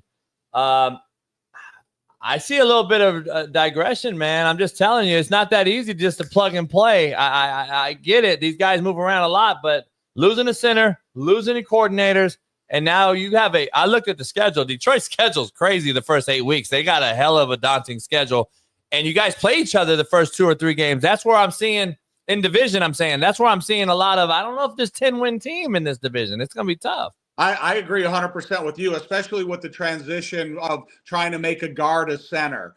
That's not easy. You could see it last night if you watched the Hall of Fame game. They have a guy that's been playing center for 7 years, try to move him over to center, played guard the last 7 years, try to move him over to center, and he has a couple fumble snaps early in the game. And so it's difficult, and I don't think it's going to be an easy transition on Detroit. And if you can see there's a little bit of uncomfortable, center quarterback exchange, it's going to be a vulnerability that a defensive coordinators are going to recognize, and they're going to try to take advantage of it. And with the Bears playing in Detroit week 2, I think it's something they can take advantage of, because when you play in Detroit and their offense is on the field, it's dead silent. So now the defense, the linebackers, they're going to fall into that rhythm of the quarterback cadence.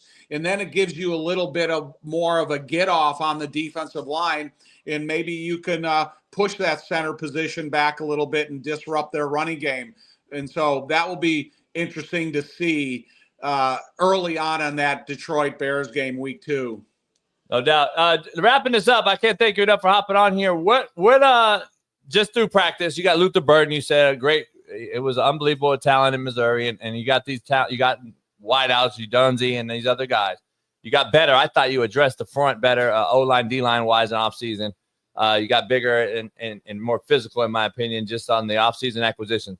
Where are you at with who's standing out at practice that the casual fan may not see that's not at practice? Anyone that you are surprised by?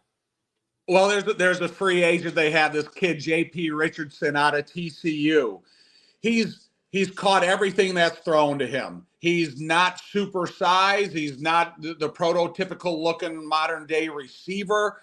But whether it's an installation, individual, 7-on-7 teamwork, no matter what quarterback he's working with, he can run away from defensive backs and he can make contested catches. So that's kind of fun to see. I'm not surprised because I've always been a big fan of his. Grady Jarrett, they brought for the interior explosiveness of this defensive line. He's not Aaron Donald, but he's got that type of template. And he still has the explosiveness you need to take advantage of maybe some interior, somebody lacking on a defensive or offensive line they're playing against. He's got enough explosiveness that he can make an offensive line look dysfunctional at times. So he's a big part of it. And then they're going to swap Tremaine Edmonds and TJ Edwards. TJ Edwards is going to go back to a middle linebacker, Tremaine Edmonds to the outside. And so I think they're going to tap into both of these guys, what they're good at. And so that's what we'll see from both of them. But I think the key ingredient for the Bears defense is, I've been asking people, what's the minimum amount of sacks that Montez Sweat needs? And I think everybody, they all say double digits, and that's kind of an obvious if you have a premium pass rusher. But I would like to see him get into that 12, 13, 14 range, and then you're going to start, he'll get consideration for, one of the better defensive ends in our division. No doubt. If I told you they win 9 games or more, it's a success. If I tell you they win 9 games or less, it's a failure. Fact? Fact. I'm like I said, I would like to see 9-game win minimum out of these guys, and I think they have those capabilities. No doubt. I'm excited, man, to hear you call the games and see and cover this team. Like I said, it's good for football in the NFL when Chicago Bears are good. So yes, sir. It just is what it is. Can't thank you enough, Tom. Anything else you got going cooking in the fire, or is that just basically your day-to-day right now? I go to practice every day, and that's what I do. I sit out there and I'm super fortunate, sit on the sidelines and listen to the conversation and listen to Ben Johnson and the rest of the coaches. And it's been encouraging to see over the last couple months. No doubt. Can't wait to watch them. Hopefully the best for you guys, man, you and the family, and hopefully we'll have you on again during the season. Thank you so much. Anytime. Give me a call. All right, brother. Thanks. Appreciate you. Take care. Tom Taylor, the Super Bowl champ, covers the Bears. Great insight right there. And, man, we got a little message from Smitty as he is on his way back to the show.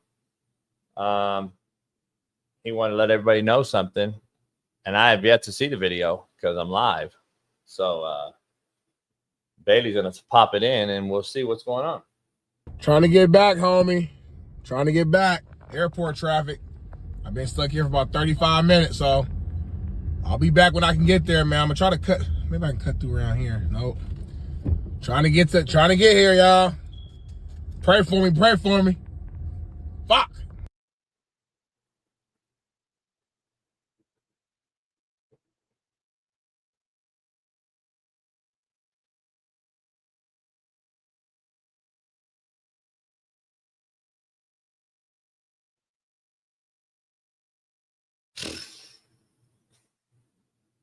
Thank you, D. Jones, Brandon. It is BPS to the fullest. He didn't prep today. He doesn't know. He's not from LA. He talks all this shit. I'm here. I love LA. You don't know how LA moves still, and you've been here 10 years. You thought you were going to be able to leave at 7, take your girl to the airport, and be back. Get this, y'all. He told me 15 minutes.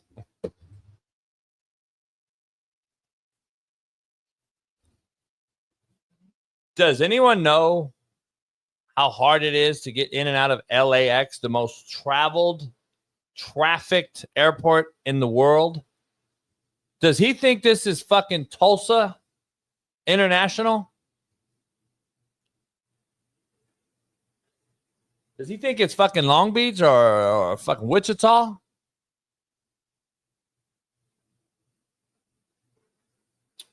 He could be out for the rest of the show. I don't know. He could be gone for the rest of the show. So we're going to keep moving on amicably. The show don't stop. Co-host or not.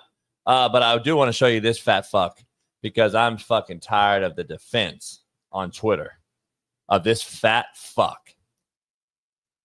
Go ahead, Bailey.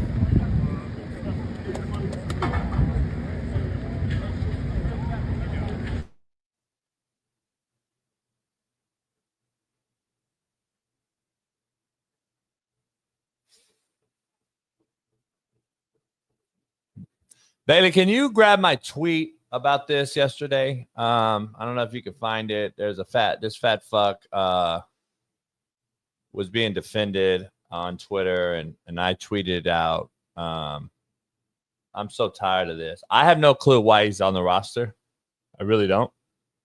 I have no clue why he's not on the roster. I really don't.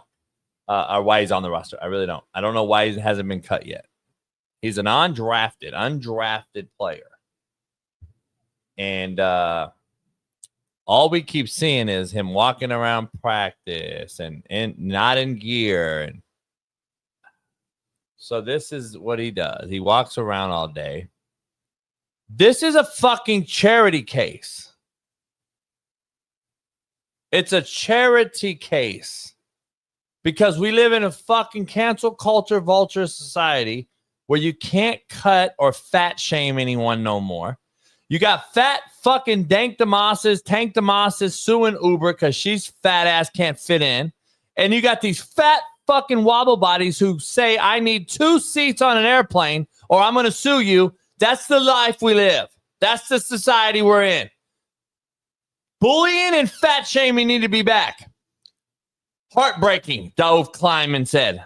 A troll account. Heartbreaking. 450-pound buck rookie Desmond Watson is watching the team on the sidelines today as he is still not allowed to practice. You can just see how badly he wants to play.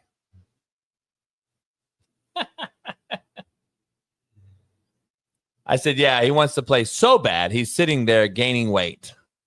Stop the bullshit. You fucks who feel sorry for him are the problem. You people out there, Keith and all you fat wobble body, titty nipple hanging fucks, you guys are the problem. You really think that he wants to play so badly.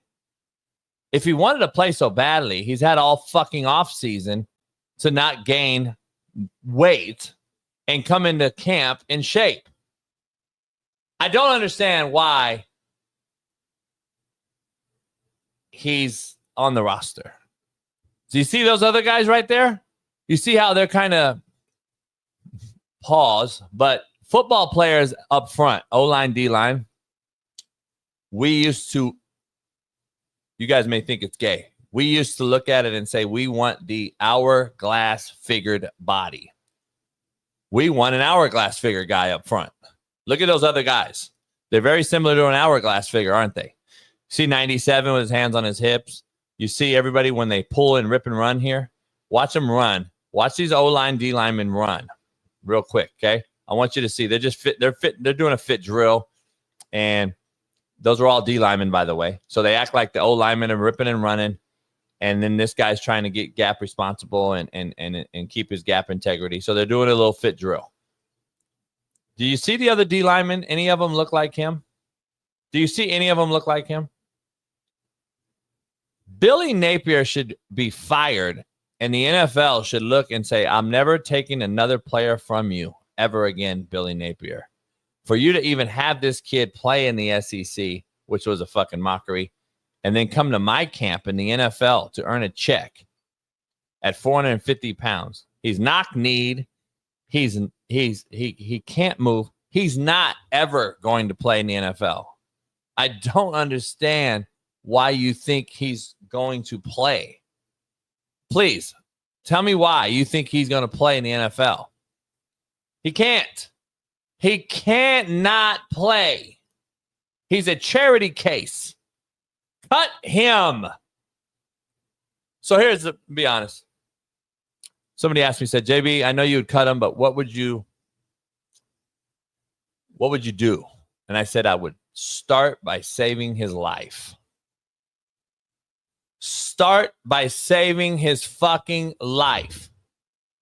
Put him on a goddamn diet and tell him you're never going to play here, but you need to worry about saving your life. No, he can't clog up the middle. Okay? I can go find any fat fuck to clog up the middle if it was so easy. If it's so fucking easy, Timbo, I can go get any fucking guy off the street to go clog the middle if it's so fucking easy. Just because you're fucking 450 pounds don't mean you can play football. You're not clogging up the middle. You're hurting the defense. You're clogging the gap for the linebacker. The linebackers can't even see the pulling guard because your fat fuck is in my way.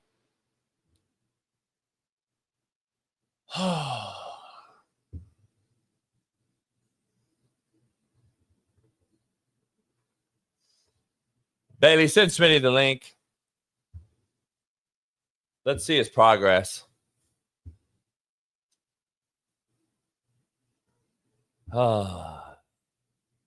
Bring bullying back. Bring bullying back. Bring fat shaming back. Bring fucking harsh discussions back. Hey, guess what, son? You'll never play in the NFL. But you know what? Let's save your life.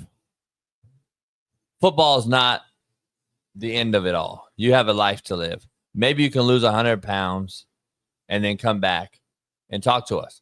Maybe you can lose 100 pounds and go play up in CFL. Get your shit going. USFL, maybe. Let's see you lose 100 pounds and do that.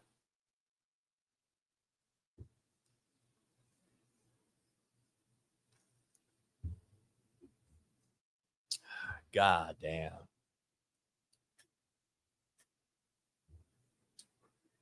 It's unbelievable, man, that Smitty really thought he was going to get this done in 15 minutes.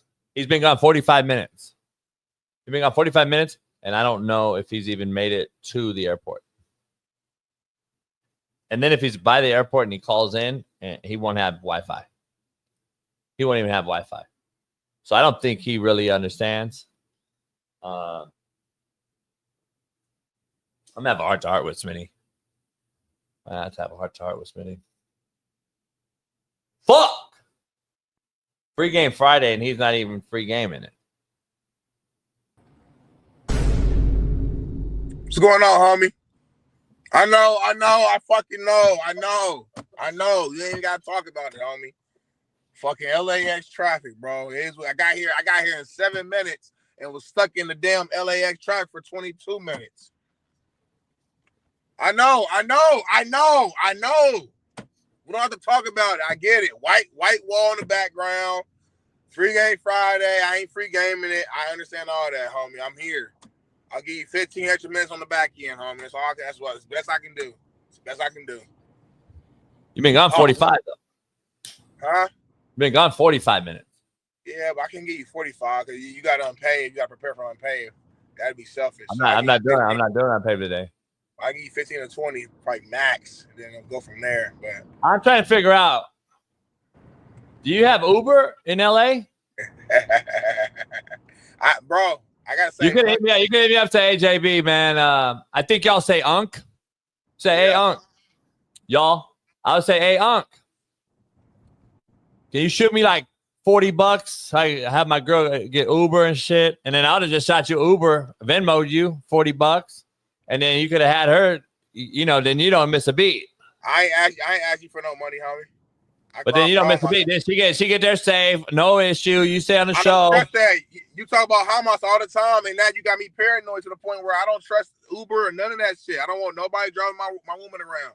So if I can drop her off, I live close enough to where like I'm gonna do it. That's what I'm gonna do. It makes her she prefers not to do Uber when she don't have to. So as her husband, I'm gonna make sure she's comfortable. You know, that's what you do as a husband, bro. You're not married, you understand it. So I'm gonna make sure my wife is safe, sound, secure, and that's what I'm gonna do. So it's all about sacrifice. Is it fair? Is it fair to say you did not prep tomorrow today? No, it's not. It's because I told you yesterday, and you hit me with a like enthusiastic okay. Like you was like, cool, bet. You was excited. We had everything set.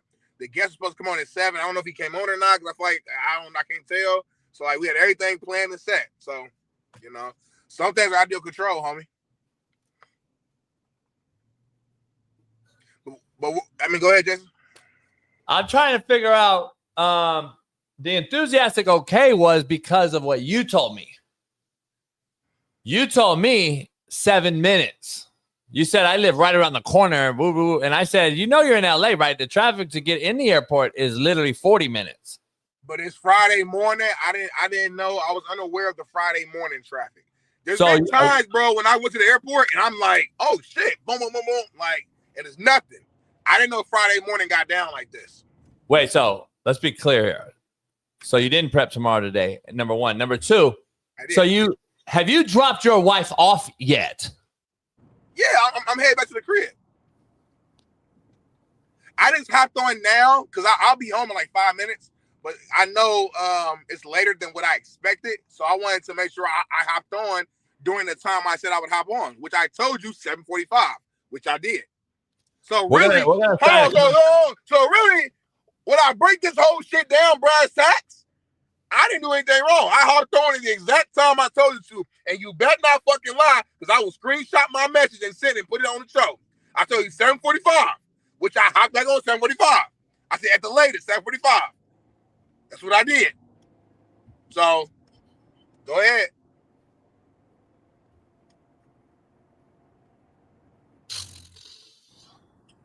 And I didn't like your message this morning about the other idea I threw at you. I could tell it was phony and it was fake. So if you don't like the idea to say it's shitty, I'm real transparent. I'm real straightforward. Don't give me no bullshit answer.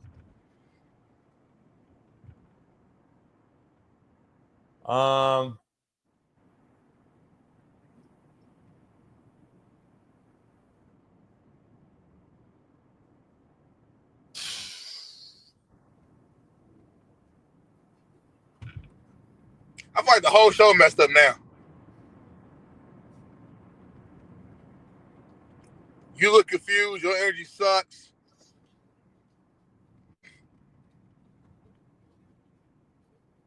Homie, why you talking? Why you talking? We live right now. This motherfucker's crazy. Hold on, homie. This is insane right now. Hit that like button, y'all. I'm in the whip, y'all. I'm doing this for y'all. In LA, they passed a new law a few weeks ago where we're not even supposed to be touching our phones in the car. Like you can't look at it for a GPS. You can't make any contact with it. If the cops see me right now, I'll get pulled over live on the show. But again, this is another example of me making sacrifices for y'all. Drive 3 hours. Do illegal shit on my phone. We do all this stuff for y'all. Y'all can't even hit the like button. That's the thing that like just grinds my gears. But I'm so used to it now. I don't even care no more. It's what it is. How do I save? What are you trying to do? How do I save a thing in the Google Doc? It's already, if it's Google Doc, it automatically saved. Oh, is it? Yes, Google Doc just saves. That's why it's so great. It just saves. Bailey, I just shared something with you, Bailey. Can you add it to the show? I just shared a Google Doc with you.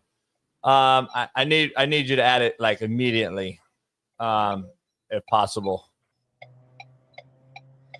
Oh, we got Sheldon Batalis in the chat, man. My Ball State brethren. Shout out to Sheldon, man. I ain't heard from you in a long time. We're gonna add something. We gotta add something real quick. Tell you, my signal real good when I'm not at home. I told you I live in the hood, and the building I live in, our Wi-Fi is horrible. I'd rather you stay in the car, to be honest. My Wi-Fi is great right now. It's gonna get real bad when I get in the house. To be honest, I'd rather have you stay in the car. I mean, I hear you, but I don't really care about your... Is it possible you're fired twice in 1 month? Nah, that's impossible. Like, I got ownership in this show. If you fire me, like, I'm taking like 35% with me. So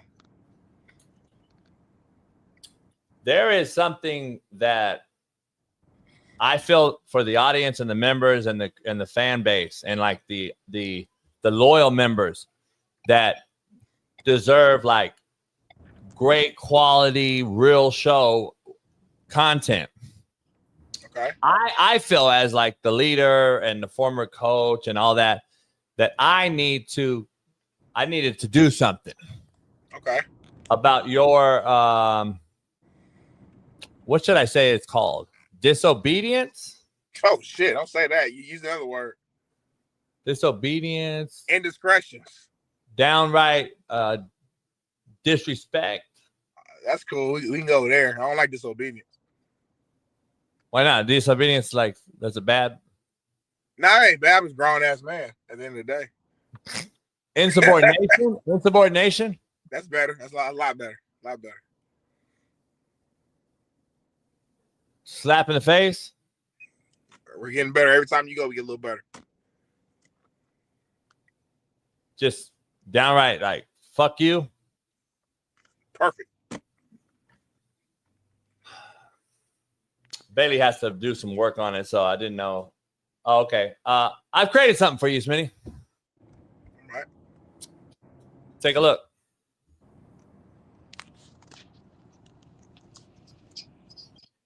The hell is this? You gotta talk me through this. I'm driving. I can't get that.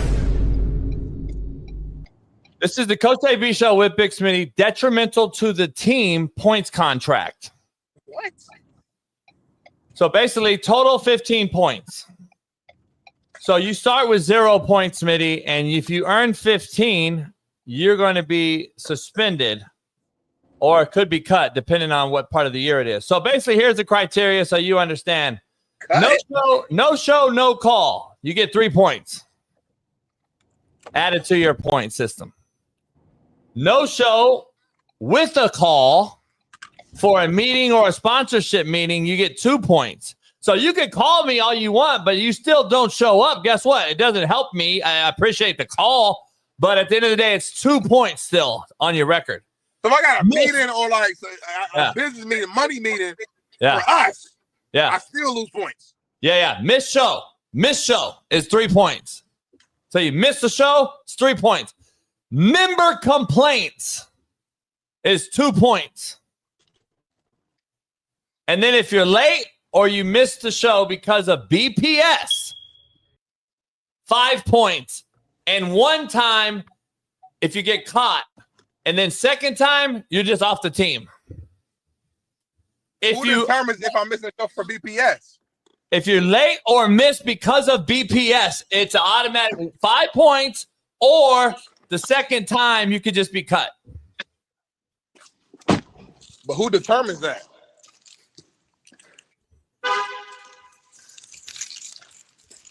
Let's keep this up. Let's get Smitty back on in his house, Bailey. We'll keep this up so he can see it and read it himself. I'm a cold cat, though. I created this like this while he was driving. You know that. I'm a very top-end content creator, to Bailey's point. I'm a very top-end content creator. Fist up. And that's what I do. I mean, that's what I do. This is the Coach AB show with Big Smitty. Detrimental to the team points contract. I may do this for fucking members too. I may do this for fucking members, non-members. We may have a fucking whole thing. We may do this. We may do this. Yeah.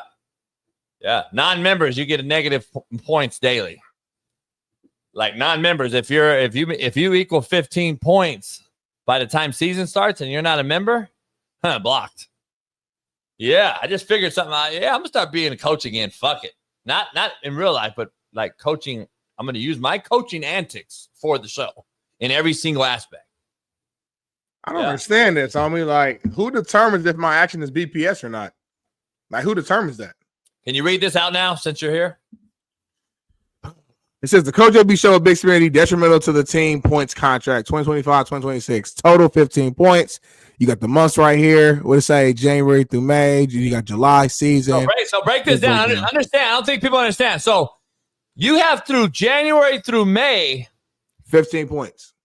Yeah. So if you in that area, that's like spring ball. That's kind of what we just went through. Now from July through the football season, you only get 10. So if you've had 5 points accumulated, you only get 10 throughout the season, you're done. So like that, I don't people understand. So you get 15 points and you have 0 right now. So right now you got 0. So, but I don't get 15 because it's July. It's season. It's August. Actually, it's August 1st. So I only got 10 points now. The rest of the fucking shit. So what I'm trying to tell you though is, I know what you're doing, and this is fine as a coach. But superstar players get special treatment, and sometimes your star players, you might motherfuck them, and they might fail at what weed test or whatever, but they're gonna be on that field that game. I'm gonna be on the field, homie. I'm your star player. I'm doing this for the chat too. I just thought of the whole thing. If you're non-member, you get -2 points every day, and if you get to 15 for a non-member by the season, you're blocked. Who's gonna keep track of it? I'll do everything of every single non-member, every single day. Because we'll know think about that. We'll know every day. I got a tracker. This thing tracks it on the drive. It literally tracks it. Oh, I didn't know that. Well, this is good for the chat. I don't think this is good for me. At the end of the day, I'm your partner. I'm your co-host. Without me, the show doesn't go or grow.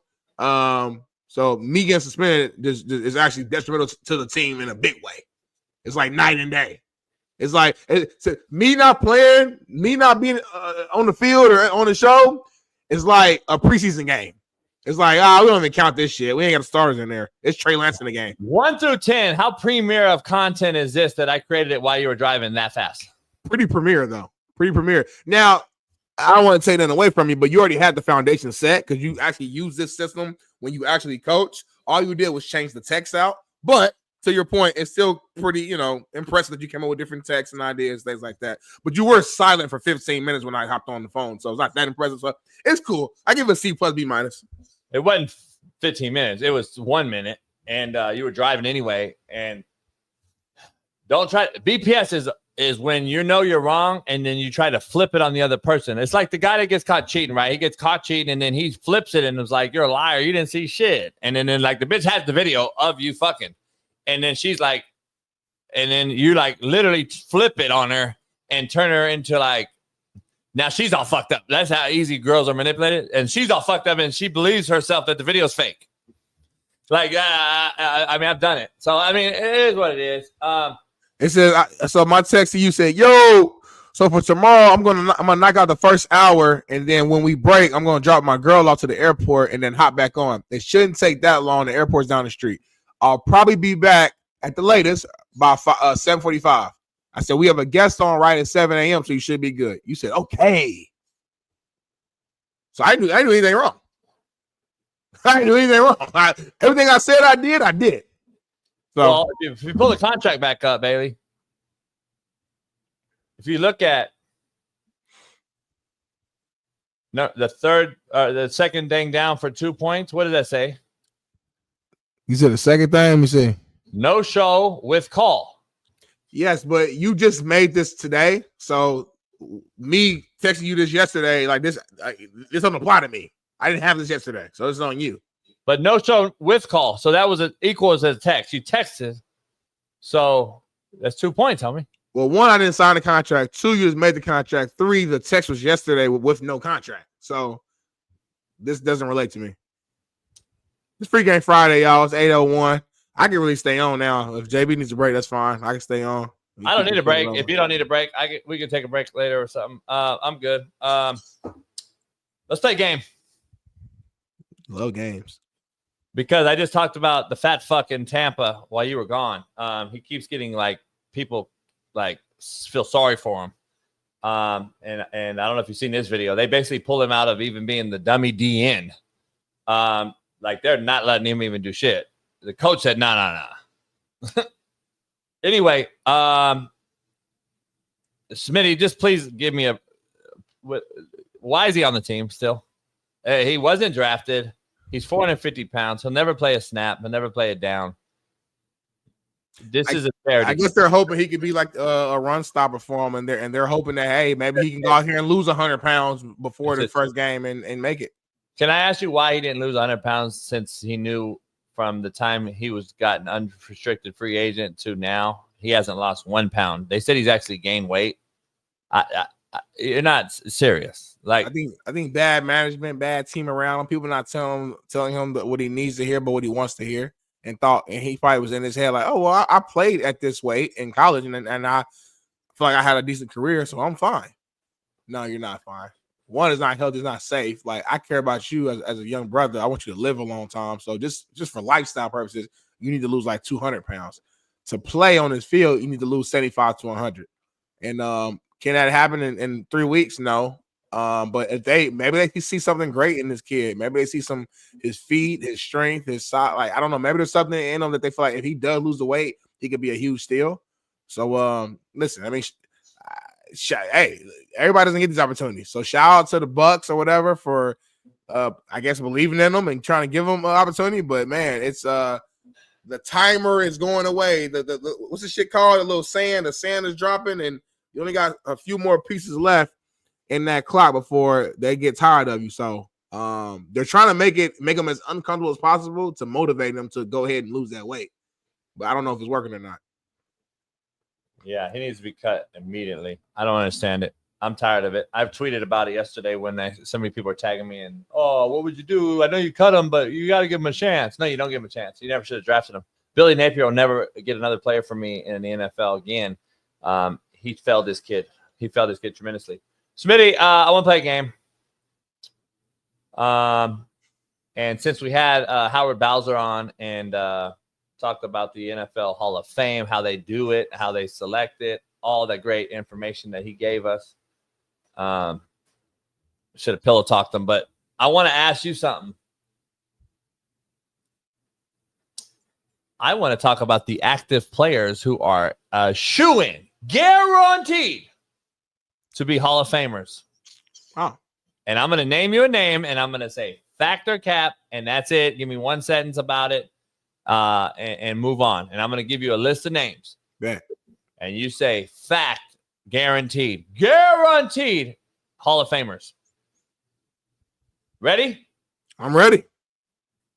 Go. Patrick Mahomes. Guaranteed. Fact. Travis Kelce. Guaranteed. Fact.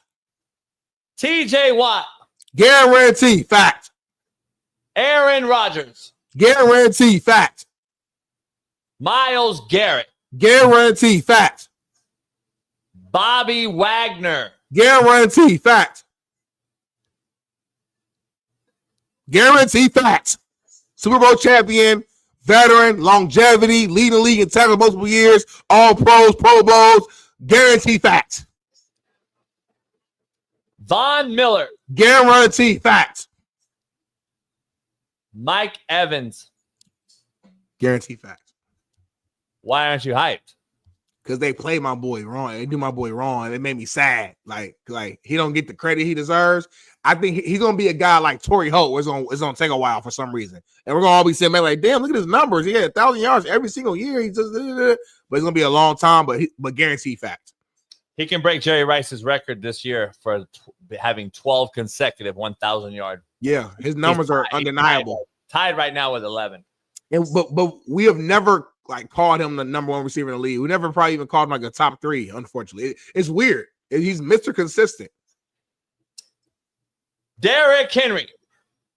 Guaranteed fact. Lamar Jackson. Guarantee fact. Never seen it before in our lives. Trent Williams. Guaranteed fact. One of the greatest tackles of all time. Lane Johnson. Guaranteed fact. Super Bowl champion. Another one of the greatest tackles of all time. This is easy. So we just put everybody in. You cannot tell me, you can't name one of those people you just named that's not a Hall of Famer.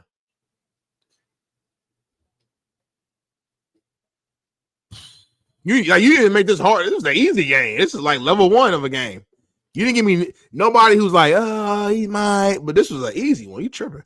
I'm not done, but that's not the point of the game. The point of the game was showing you how many people we throw into the Hall of Fame. That's what I'm trying to get through to you. Like, that's why I agree. Howard said we make it too hard. I agree with Dion. That's why I agree with Dion saying. I agree with Howard Balzer. Matthew Stafford. Guaranteed facts. Joe Burrow. To be determined. Josh Allen.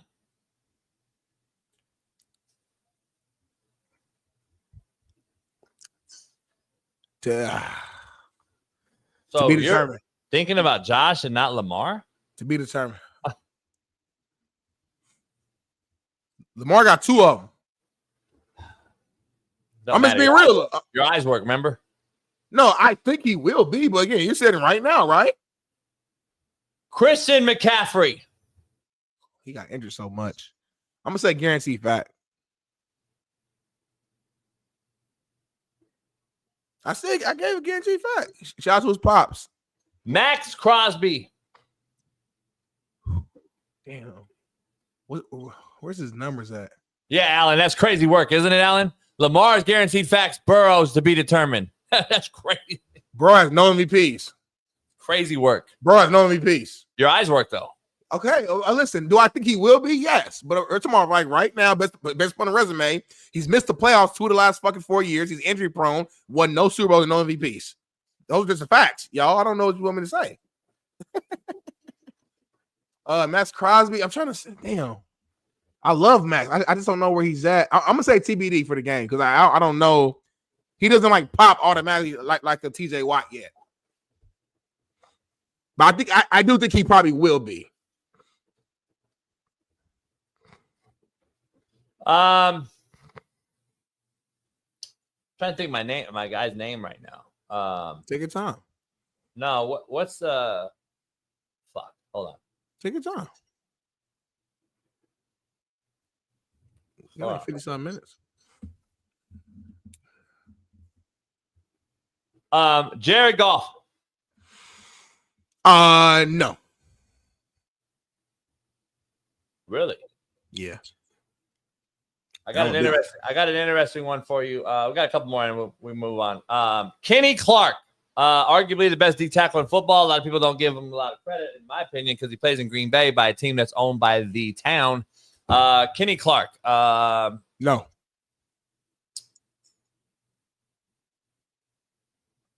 Why not? I don't think he's that. Like, he's good. He's really good, but he's Hall of Fame. You know what I mean? Like, it's Hall of Fame. To be a D tackle, you need to be like great. You need to be Chris Jones, Aaron Donald. You need to be Warren Sapp, and Dominic Sue get in. You need to be like dominant. This guy's really good. Don't get me wrong, but he's not like a guy where the whole team is just scheming we're changing the whole fucking front for this guy. Like, I don't see that. So I said no. That's my opinion. I was only naming current players for the chat's purposes, so you guys, it's just current players. So Jason Kelsey is gone last year. Aaron Donald was gone last year. So this is current right now. That's what we're saying. So just so we know the game, so you guys understand the game real quick. Yeah, we can do this. We're gonna do this during the season, though. I'm gonna keep it like that. We got a lot of other players we'll bring up during the season. But cool game, though. It's a cool game. I don't like it now.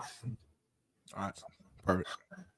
Anyway, we got things on the rundown, Smitty. We got things on the rundown, and I don't know what y'all covered while I was gone, so I'm gonna see what highlights. I sat here with a guest. Oh, this is perfect, homie. Perfect. Then biggest topic of the day. Sophie Cunningham, man. She said she gets pissed when people say Caitlin Clark isn't the face of the WNBA. Man, check this out. Literally, like, pisses me off when people are like, she's not the face of the league.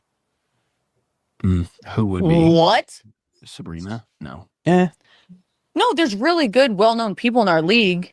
I'm not discrediting them. Like, we have a lot of badasses in our league. Yeah. Like, hell yeah to that. I'm all for that. But when people try to argue that she's not the face of our league, Yeah. or if our league would be where we're at without her, you're dumb as shit. Yeah. You're literally dumb as fuck. Facts. I like her. Oh, I like her. Wait. You said what? You said she's not the face of the league on this show a couple weeks ago. No, I didn't. No, I didn't. I bet you any money. I know I didn't say it. Go find the clip. I said there's a lot of people in the league, like she said, who are stars and who are known. And Caitlin Clark isn't the only one that's known, but it's clear as day that she is the face. She's not the best player in the league. Aja Wilson is by far the best player of the league. Caitlin Clark is the face, and she has made this sport grow like we haven't seen before. Her and Angel Reese has helped as well, but it's been mainly Caitlin Clark. That's a fact. So you agree all the growth from Caitlin Clark and the uprise in, merch and endorsements and eyeballs on the league from her. And yet they're still minus 50 million this year. You agree that this is a failing league? No, it's not a failing league.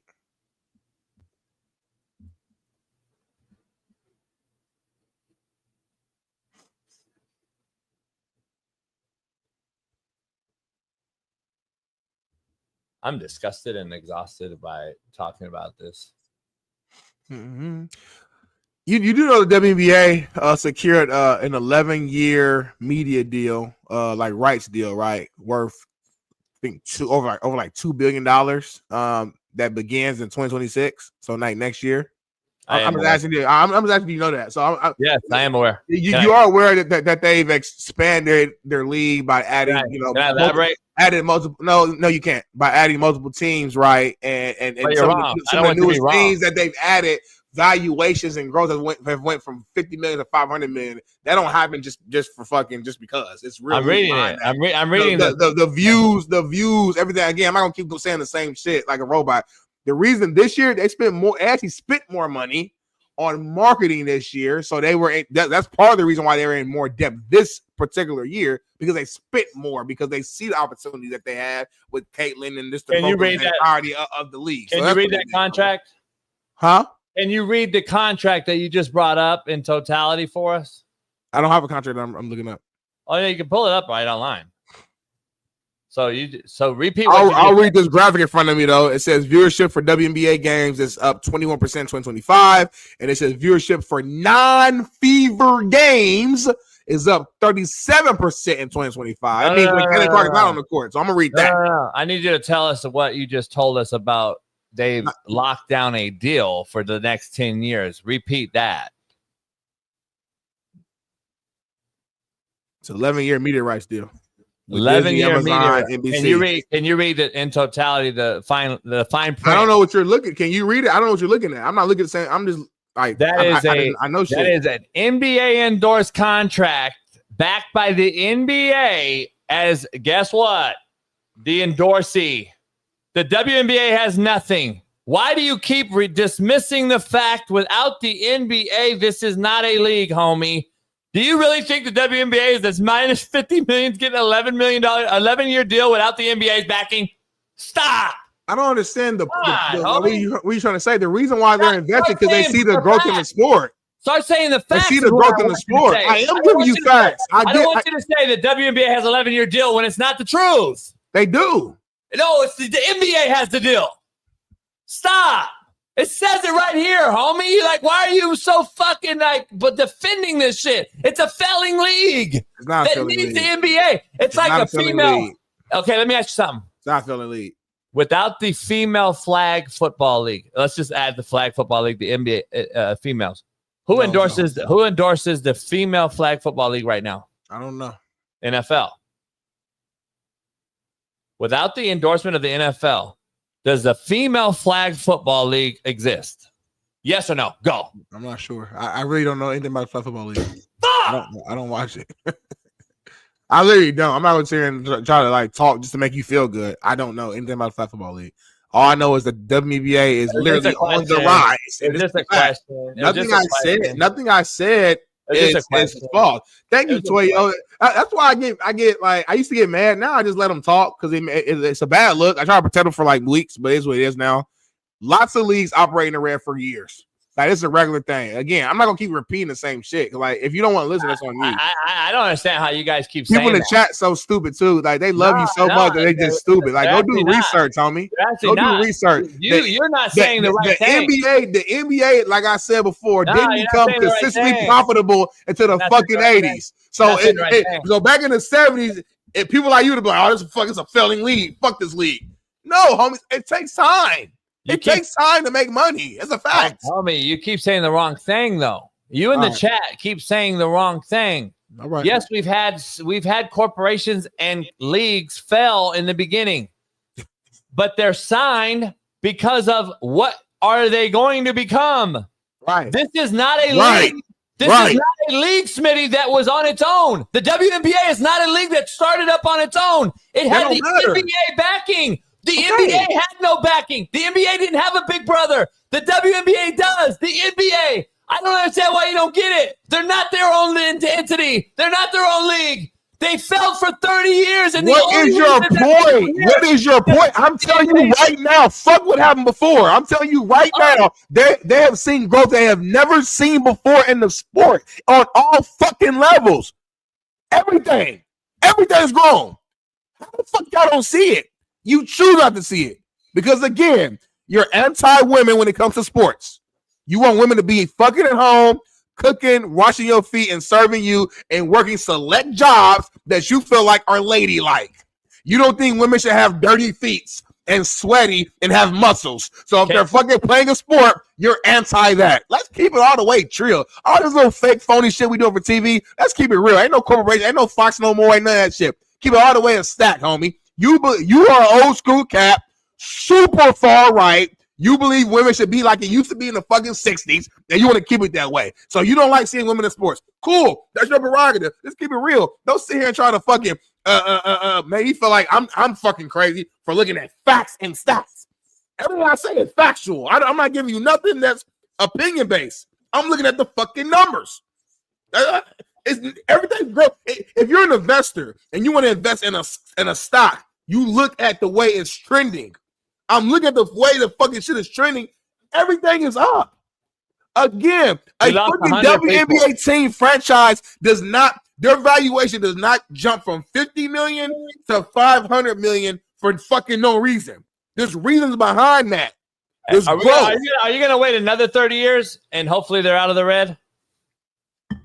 Hey, real quick, we lost 100 people because they're tired of you simping for the females. That the fact is that they're a I don't give a fuck about and the chat. You keep defending a failing league, and I don't give a fuck. And you don't get it. And Chris left. She said you're crying, so I'm out. So I'll go watch another show then. But I want to ask you about nobody leaving. I want to ask you though. Can you repeat and show and tell the chat nothing else. What's going on in the back in the private chat? Can you say what you told Bailey? Yeah, I told him to shut up. Why? Cause Bailey, like, he's just like the chat. He's just like the fans when it comes to you. Like they just will hang on your ball hairs no matter what the fuck you say. Nine times out of 10, they're swinging on your fucking balls like this. JB's fucking cooking. JB's right. JB can't be wrong. JB's fucking great. JB don't give a fuck about y'all. So y'all can keep agreeing. He's not gonna do nothing for you. He's not gonna come over there and hang out with you and watch your fucking kids. He's not about to come up. He's not gonna be your best friend now. So all this little shit y'all doing, y'all trying to kiss his ass, thinking it's gonna lead to something. It's not. I'm telling you that right now. It's not. He don't like you, chat. He's not friends with you, chat. So all I'm saying is keep it fucking real. My thing is, if he's right about some stuff, cool. The shit that where he's everything you say is right. It's not. You're wrong on this. Pull up the contract, baby. Pull up the contract. Give Smitty 2 points. The fans have spoken. He's gonna get 2 points today because he was already late. He missed late. He was late, and now he's talking shit to the fan base. Give him 2 points. He has 2 points. You keep simping for females on this show.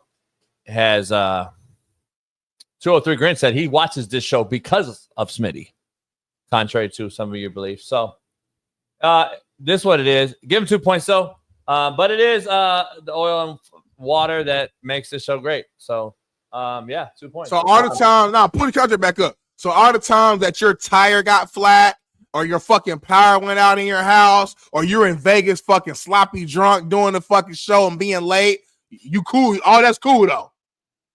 If we want to keep track of points, let's do it then. Let's do it all the way around. When do we do that? His house. I gotta jump early because I'm at Pat's house. His kids are coming outside. I don't give a fuck.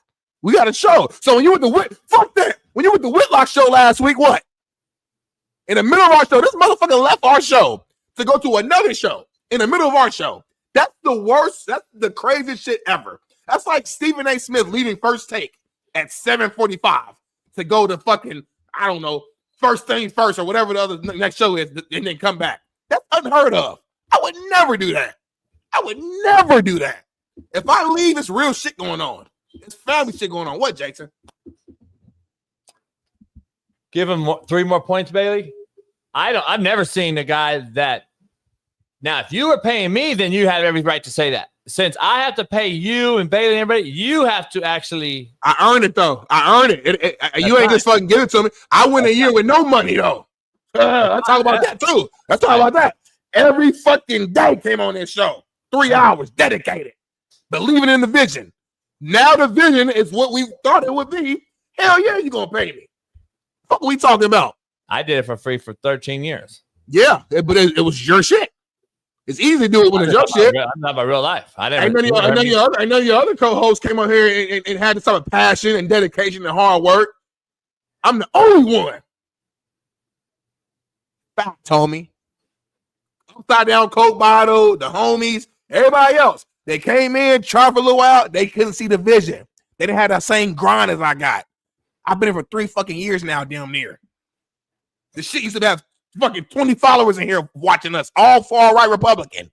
You just barely got 2 years. So now it's damn near 3. So you round up a year. Yeah, we're past 2. So listen, I know what impact I bring to this show. No more female talk. I'm gonna tell you, I'm gonna set out 2 weeks and get a contract negotiation situation going on. And we're gonna see how this show get affected. I'm gonna Terry McLaurin your ass. You're gonna what? I'm gonna Terry McLaurin your ass. I'm gonna request a trade, homie. To the McAfee show. Where are you gonna try to go? To the McAfee show as your sidekick. To what? Yep. They won't let you. I can make that happen too. They won't I can make that happen. That's my city. That's my city. They don't matter. They don't easy. Even know you. It's an easy call. They don't even know you. If I don't do that, I'll do Jeff T show, Jeff T podcast. They only know you. They only know you because of me. Jeff T podcast. Those are the homies. Jeff T don't like you. And all the numbers. You don't know Jeff T. He black. I talked to him. All the numbers gonna do this when I'm gone for 2 weeks. Yeah, I'm like, what's going on? Why the show ain't that good? Jeff T likes me. Brass Sacks. He fucked you through me. He's a fan. Yeah, through me. No, he don't even know you. I'm gonna get his co-host on. My homie B Hen. He gonna hop on next week. He said anytime. So who? B Hen. This is name. We call him B Hen. He's the funniest guy on the show. BPS. Well, he's gonna be on the show. So well, we got topics to wrap the show up. And no more WNBA. We got 35 minutes, and you piss me off when it comes. I'm not talking women's sports on this show no more.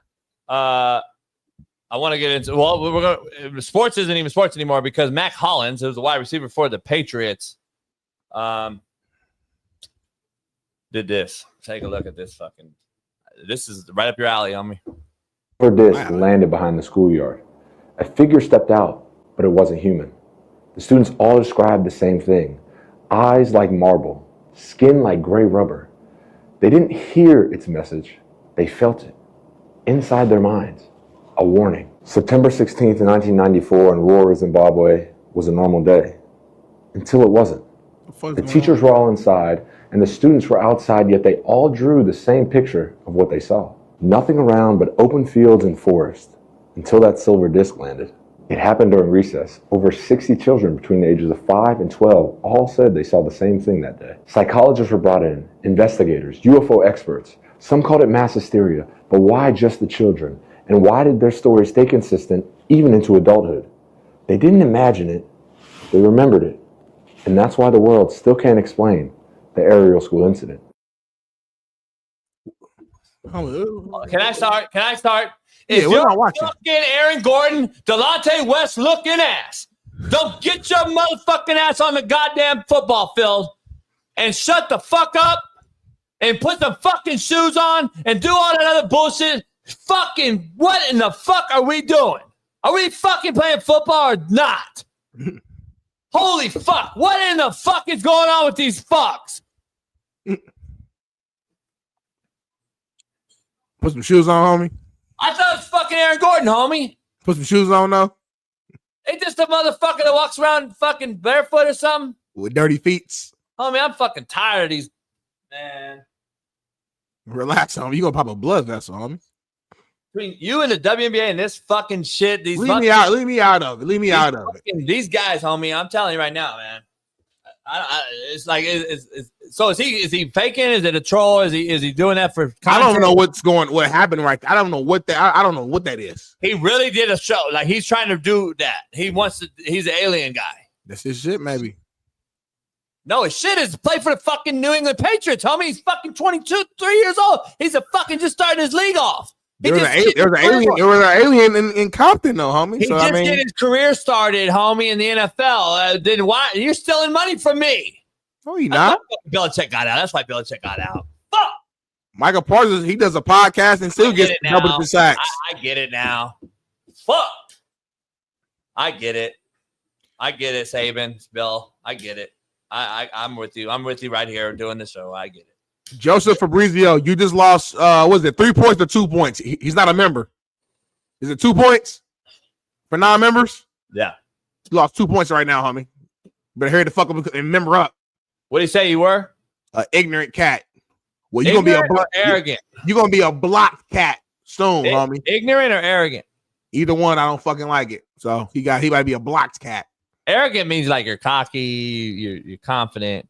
So he could have been positive, actually. I'm not arrogant, though. I don't believe I'm better than nobody. I just know I believe in myself. I don't look down on nobody. I don't look down on Jason. So you're not. I uplift Jason. So you're not humble. I'm very humble. Like my grandma said, she say humble with no H. I'm humble with it. Anyway, what's your real take about that guy's breakdown of aliens? My real take is I don't know what the fuck I just watched. I was literally confused the whole time. I don't know what that was, what he's doing. I don't know if it's a troll. The quality sucks. As far as if he's being serious, it needs to be higher quality than that. He has the money and the funds to do so. I got homies out here. I can pay $500 right now and do a better quality look than that. So hopefully he's just playing. He's probably playing around. He's probably trolling. It's social media, homie. We all do stuff for clicks and likes. That's where the world is at right now. Everything we do is for social media. So I don't give a fuck how old he is. Fizz. I don't really give a fuck. I was just talking. I don't really give a fuck how old he is. He's fucking could be 35, 40. Oh, well, he about to retire soon if he's 32. That does change things, homie. Yeah, I don't really give a fuck. I want to see him play. Or get the fuck out then. Turn to your league. Say, I'm retiring. I'm not going to steal money from you no more. My heart is in alien activity, not catching hitch balls from Drake May. And I want to go cover fucking aliens and ghost hunters. But what does him doing this little quick video have to do with anything on the field? Like, why are you putting the two together? We're good as character. Like, let's be real. Motherfucker, he was all in on it. That motherfucker was all in on this breakdown. He was all the fuck in. He had a suit on. He had no shoes on. He had a fucking breakdown. He was all in on that. And you know goddamn well he wasn't just like casually walking by. He broke down years of evidence. He had fucking history backing. He had data support. He's literally like in discussion about it. Very passionate. He had the little babies. He talked about the history of Somalia. Like, he's all in it. All in. Like, he's got pictures and like pictorial discussion. Yeah, pictorial artifacts. This motherfucker, pictorial is like a picture, like with a 3D image to it. You a bad boy. You a bad boy if you know that. Yeah. You know a lot of shit. Like, you know a lot of little stuff about like a lot of shit. Like, pictorial? I ain't heard that in my life. Dollars a dollar, I never heard that. Pictorial. Yeah, you been around the block, homie. Like, you know a lot of shit. I don't know if it's true or not, but you know a lot of stuff though. It disgusts me. I'm gonna be honest, it disgusts me. Well, sit there in your disgust, and I'll move on to our next topic. Yeah, like real shit. He's trying to be like an unsolved mystery guy. Remember the show Unsolved Mysteries, or what? And that bothers you? Yeah, like if you didn't give up, then don't play no more. That's all I'm saying. This motherfucker, Aaron Gordon, homie. I swear to God, I thought it was Aaron Gordon. I did not know it was this guy. Well, shout out to our guy. He got pictures of a girl in the 60s, in the 30s. You said in what? The 80s. He got pictures of people in the 30s, in the 80s, in the 90s, in 96. He discussed 96 specifically. He talked about the fucking, this is in the 20s. This didn't take that much time. And this kid, he's talking about these kids time traveled to Somalia because the alien told him to. This kid on the left, look what he's wearing, homie. He's right out of Germany. The kid on the right is fucking Gary Coleman, right out of fucking what's the name? This took an hour, homie. Literally, it took an hour. It's not that difficult. Yeah, like he made a movie or some shit. It took an hour. Very low quality. Anyway, moving on amicably. Gilbert Arenas hopped on stream and immediately started trolling Kwame Brown for celebrating him getting arrested, man. Check this out. See, I gotta surround myself. I'm out on the block. I'm out. They can't hold me down. Huh? Hey, Kwame, what did you say? Roxanne, turn on the red light. Roxanne, turn on the red light. Yeah. Kwame, I see. Hey, boy, you on fire, boy. Hey, y'all said, boy, the boy on fire over there, man. That boy get all his views off another person. So they go, Roxanne, turn on the red light. So you can't entertain, huh? Hey man, I'm happy to get your page back popping because I just heard you just lost another one. Another one? Oh, come on, man. You gotta know how to maneuver. You know how to get. You can't even get out of YouTube jail.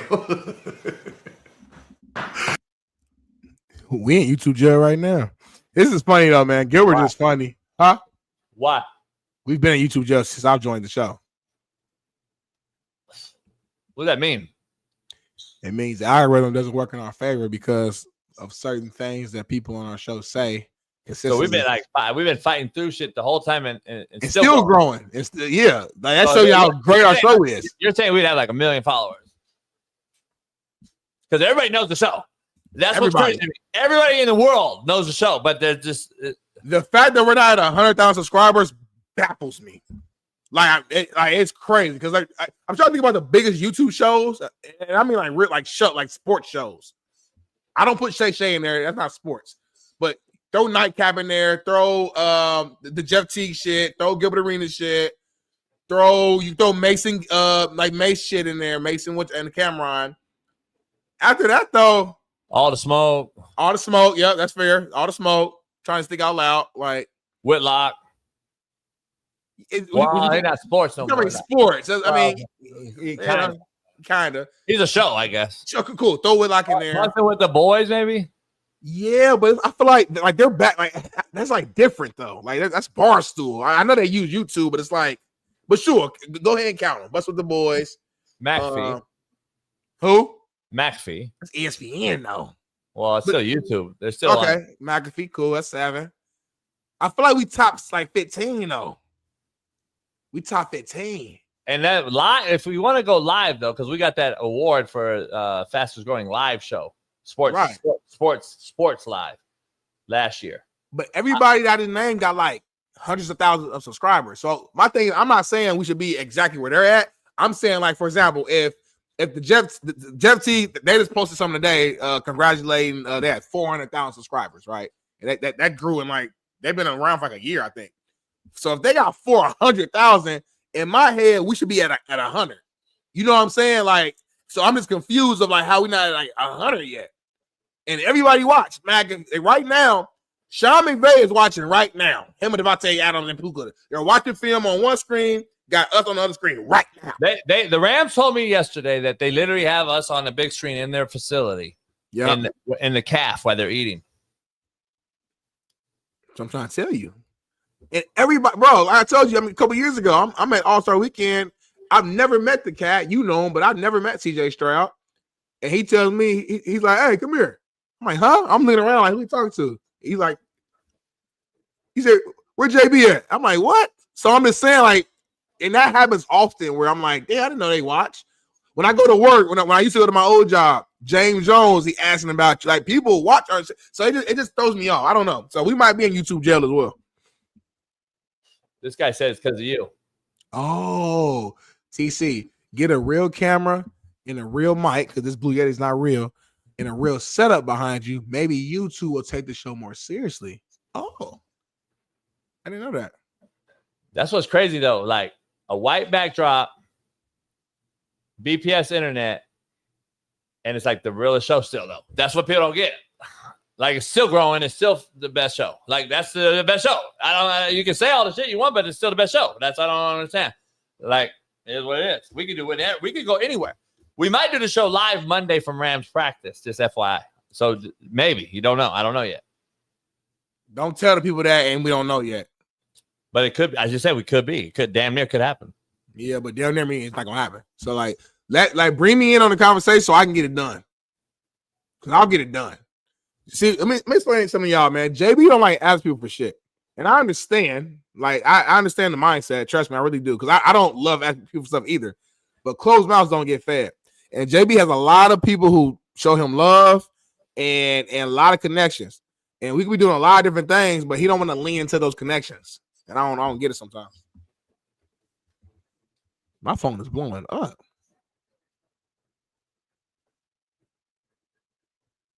Why do you say that?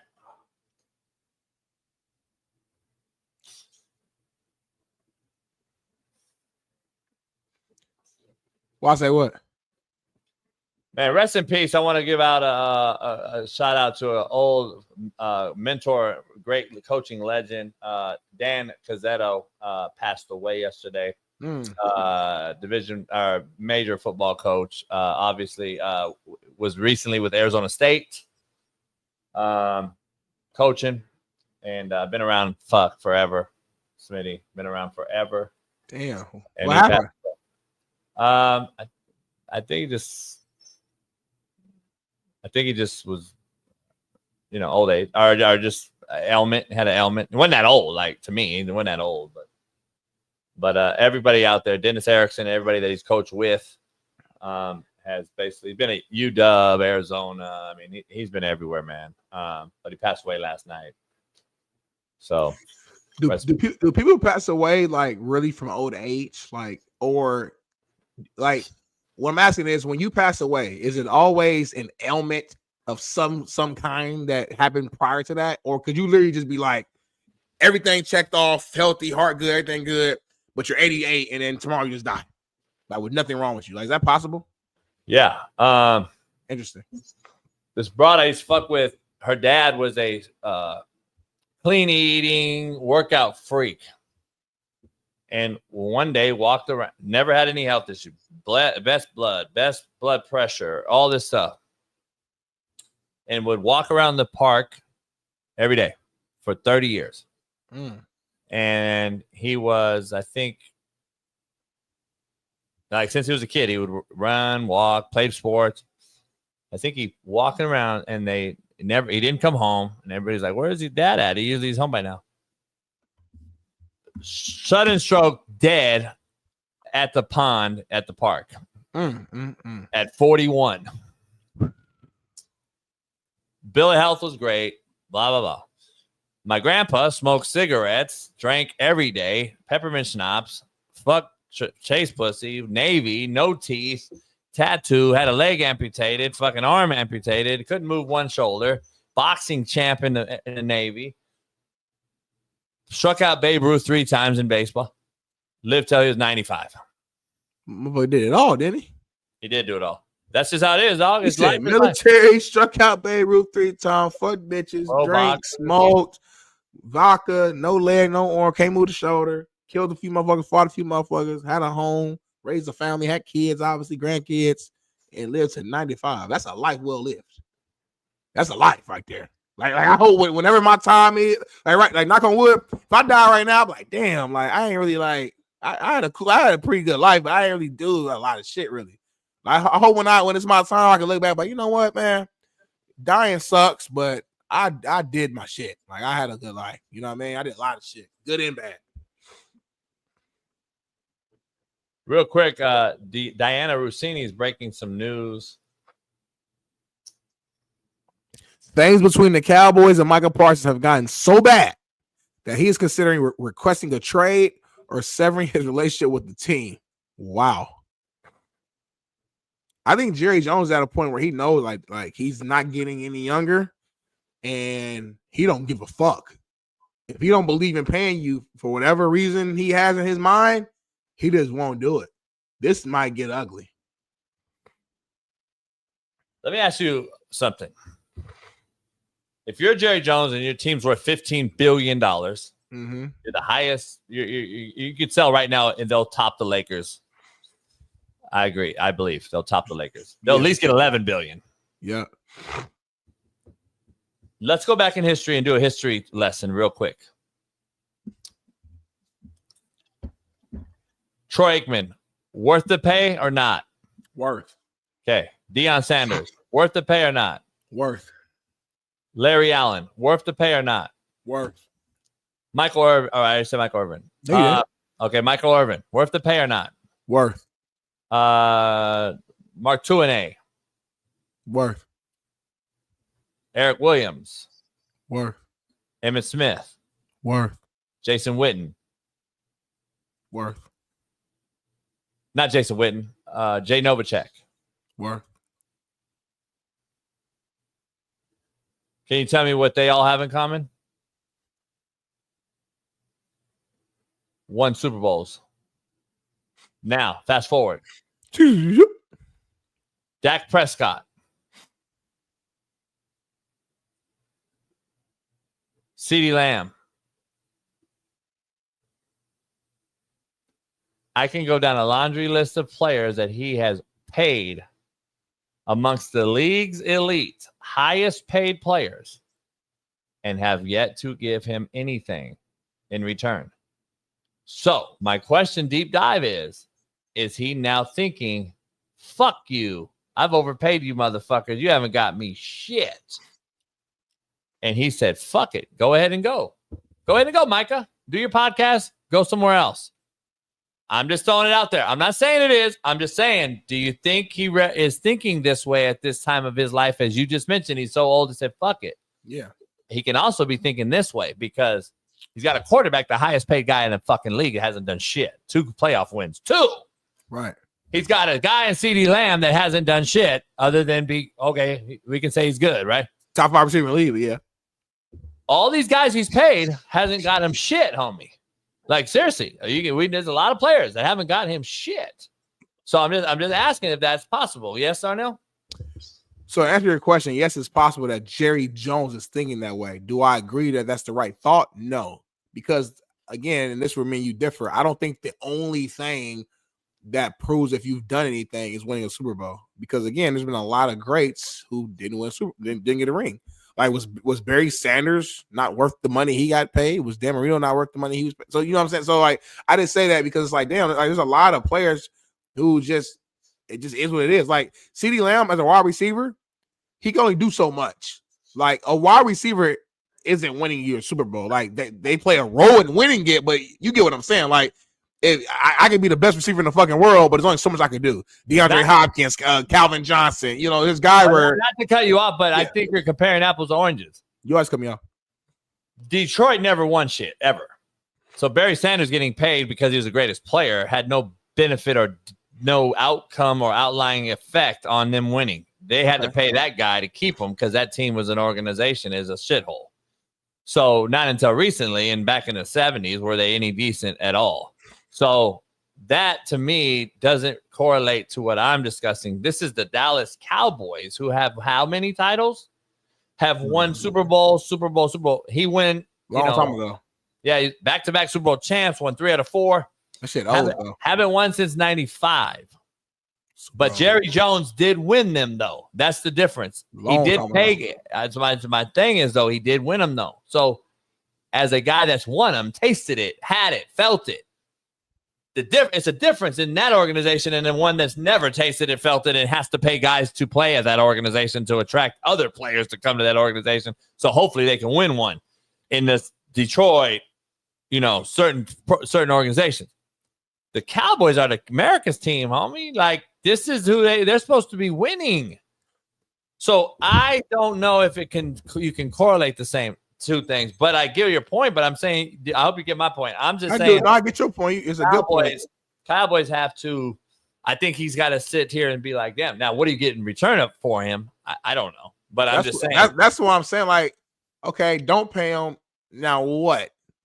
But is he helping you win, or is he just contributing to losing and you're overpaying him? I mean, how can a top 5 defensive end in the game not be helping you win? You know what I'm saying? Like, I don't know. Football is such a team sport. There's so many factors that goes into why you lose and why you win that it would take us all day to really break that down. But to say 11.5 sacks, 12 sacks, 30 sacks a year is not helping me win. It's crazy.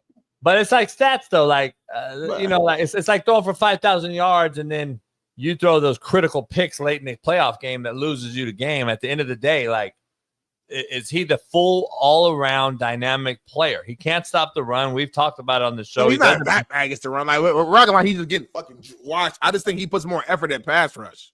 Of course. But what I'm saying is there's other DNs that I believe you would take over him. Yeah, TJ Watt and Myles Garrett, yeah. That's it. Yeah, I mean, you want to take me personally, I might take Max Crosby just because he's just like a guy that just plays fucking balls to the wall. I don't think he has more ability than Micah though, but he plays balls to the wall. So maybe Max, but that's my it. None of the Bosas? No. Not injury prone like a motherfucker. No Hutz, younger, but he's hurt. No Hutz. Yeah, I don't know yet. Nope. So there's nobody else. For real, I'm not trying to be funny. I just can't think of no other. Like, I mean, who else? He's not that good when I watch him, though, man. I'm gonna be honest. But you feel what I'm saying, though? Like, when I watch Micah, though, like, there's no way that I would pay him that money. I understand what the ability says. I understand the nature of a freak athlete he is. In the numbers as well. Yeah, but those numbers have been duplicated. We've seen these numbers from pass rushers, though. It's not a first. He's not like an anomaly. Why do you have to be a first to get paid? Like it's not a first. He's winning the best. He's one of the best in the game. It's not a first. It's just that if my guy that I'm paying that much doesn't make my D line better and doesn't help me force shit back in, or I spill the shit to the backer floating over the top, does what I do. Tell him I need to get done. He doesn't make my team better. I don't know if I can pay the guy. He don't spill. And people don't maybe not understand what we're saying, but he don't spill the run when he's supposed to, just by gap integrity. So if he's supposed to crash down hard and make it bounce, or make a guard spill it for the backer, or what have you, that hurts my team.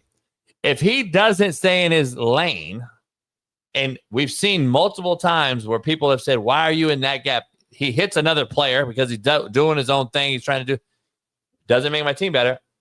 I just see a problem. If he's not all in on my team getting better, then how am I going to be all in paying this guy more money than anyone else?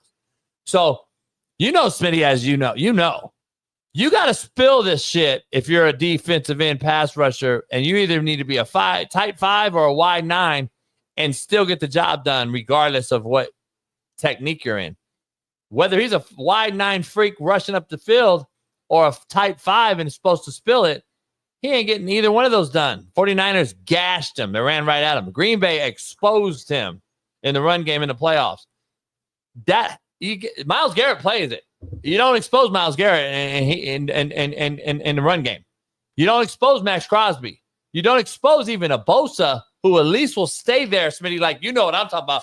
Stay there and make sure that besides just getting up the football field and let the motherfucker run right underneath you. Like, right. Do you know the finite intricacies that needs to be done by a DN pass rusher or a hybrid like he is? He's a hybrid. Yeah, for sure. He can play both. I just think that's a pretty simple fix though. Like that's not something where I'm like, he'll never learn how to spill. That's something that you can like learn how to do very simply, and he has the ability to do it. And I've seen him do it before. I think it's just a choice. It comes down to like, what are you focused on? I think he's so focused on pass rush, which again, we are in a pass happy league, and sacks get you money, that he focuses more so on that, and that's why his technique has been off on numerous occasions. I'm gonna try to really. I'm glad we obviously got access to big time film, and I maybe I might go to your house a couple of times before the season starts, really, and watch some really break down film of Micah, and just kind of really look at like some of the pros and cons. But at the end of the day, you're very rarely gonna find a perfect player, so there's going to be some sort of flaws. I'm just saying, like, again, if you really break down, there's not too many ends that you can even say is better than him. You can't. Here's my macro take on it. I think the money is so life-changing now versus what it used to be. I think it's so life-changing that these cats are scared to play the game that it was intended to be played in a manner that is a warrior, gladiator, stick your nose in there, get your fucking dick in the dirt, get nasty, get bloody, get fucking. They don't do it no more. They rather be the freaking nature athletic gift they have and play safe, play finesse, which we're seeing more and more by these high-paid guys. We don't see them sticking their nose in there because they don't want to get hurt, Smitty. And that's just what I see. I just see a finesse pass rush. I see a finesse run stop. I see a finesse. The game is being lost in front of our very eyes because of the money. And I'm not against them getting paid, but I just wish the money had some sort of contract to it. I get we sign a contract to get the money, but I'm saying like you have to meet these deliverables to get this money in totality or in full or something, because at some point, man, you got to be able to give me some sort of a return on my investment, dog. You got for the most part, though. I'm not saying it's their fault. I'm just saying you got to give Jerry Jones in his case. And I'm not even a huge Jerry Jones like defender. At some point, though, I got to get a return on my investment if I'm making you the highest pay. So you're telling me the Cowboys are going to have the two? How bad of a look is this on Jerry Jones? I got the two highest paid players in the NFL at their position. If you do this. Oh, no, three, isn't it, CD? He's not the highest paid. Jamar's in front of him. I think he's top five, though. Yeah, so you got three of the highest paid players at their position in the NFL, top five. Two of the top, and you're not winning? They're looking at him in a certain way, or he has some sort of, pride about himself. Like, you got to have some sort of pride as the owner. Like, I'm paying these motherfuckers and not to lose first round, not even go to the playoffs last year. Like, come on, dog. I guess what I'm saying. Like, what's the other option? Though, it's like, at the end of the day, one team's gonna win the Super Bowl, right? I always say this. Your job as a franchise is try to make your team as good as possible. Try to win as many games as possible. Try to go as far as possible, knowing that the chances of your team getting to the Super Bowl and winning it is very slim to none. It's very slim. It's hard to do. But with that being said, I still want my team to be good. I still want to sell tickets. I still want to go, try to make the playoffs, go win 10 games. There's still like wins within the journey, even when you fall short of the ultimate goal. So if I'm a guy who's on the Cowboys and Micah Parsons or CeeDee Lamb or Dak, and I've played extremely well, but yeah, we've fallen short as a team, but I've played extremely well, and it's my time to get paid, and I'm seeing other guys in my same position who either done less than me or right around the same amount, and they're getting paid for their franchise. I mean, what the hell? Like, I just don't know what I'm like. What's the other option? So again, don't pay them, let them walk, and then what? And then what? I just don't like. Are you going to get better? So you keep saying, is Micah making them better? Yeah, like if you have a guy who's getting 11, 12 sacks or whatever the case may be a season, you're making them better. Having a guy like, again, when people play the Cowboys, and I guarantee if we were in the rooms for like with the offensive coordinator, they're scheming and like, okay, we got Micah over here. Like they're doing things with their offenses to scheme against Micah. So that alone makes them better. So I just don't know. If you had another option that could replace them that made sense, okay, cool. But you don't. So like I don't see how the team is better without him. I guess is my overall. I watched Belichick's team, and we're gonna have Michael Lombardi on next week. I watched Belichick's team in New England do it away in a manner that you would go get one superstar maybe at wideout. It was really a 1-year deal. He never overpaid guys. If you really look at it, he never paid guys for a longevity, and he got all these like everybody clowns. Like they had these white boy little wide receivers, and Tom never really had other than Randy and Chad for 1 year, and he had AB late before he got traded in.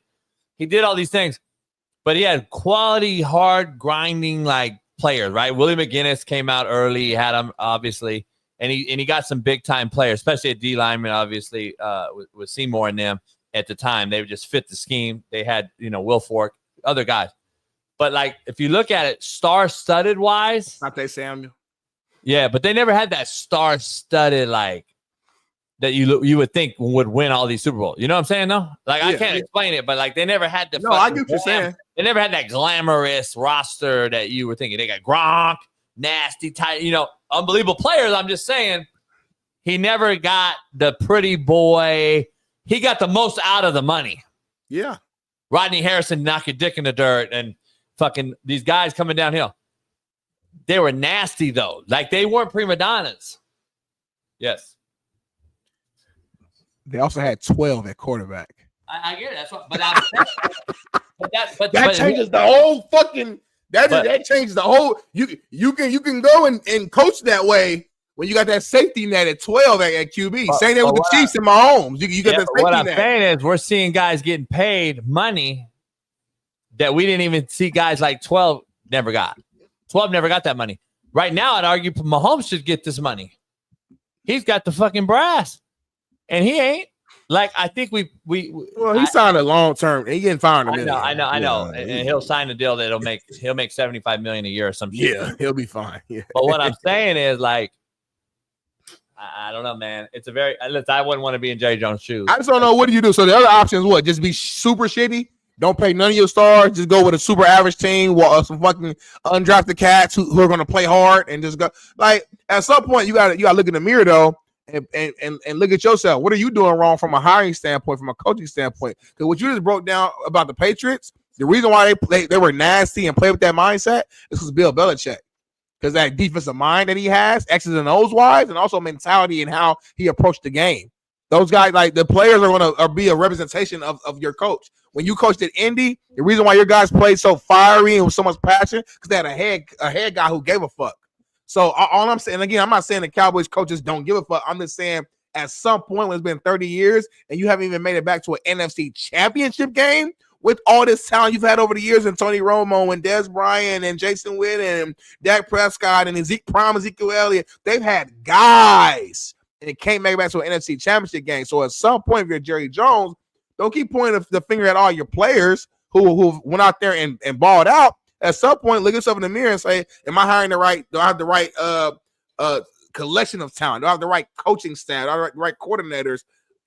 Am I in the media? Am I involved too much? Like there's so many factors that go into a winning organization that I think is unfair to just say, well, Micah, you got the numbers, but you guys missed the playoffs, so you're not helping us win. Nah, that's not true, homie.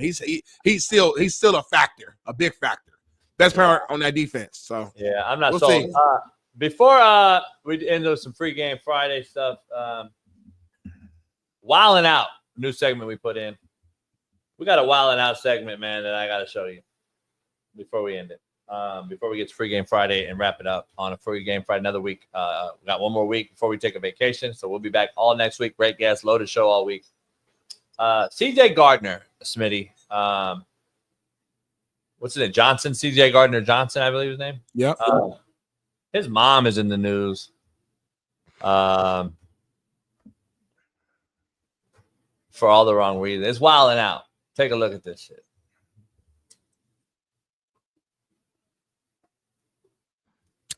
You might have to read it. It's like it's a super zoom. I can't really see that for real. You can't see it?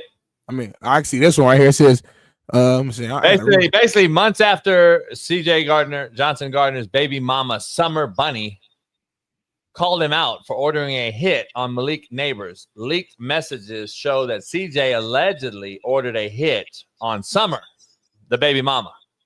Oh shoot! A hit? Like actual hit? That's what they're saying, homie. Damn. You tried to say Kai Kennedy was writing your tell. You stayed calling his phone on streams. He curved you, so you spoke to Saquon, LMAO. Chauncey Gardner-Johnson, what happened in Cleveland, Ohio at your coach's wedding? Shall we keep going? This light work right now. It's finna get worse. 24-hour stamp. They just going back and forth on me. She leaked all the tweets, I guess. Or all the messages, DMs, whatever they are.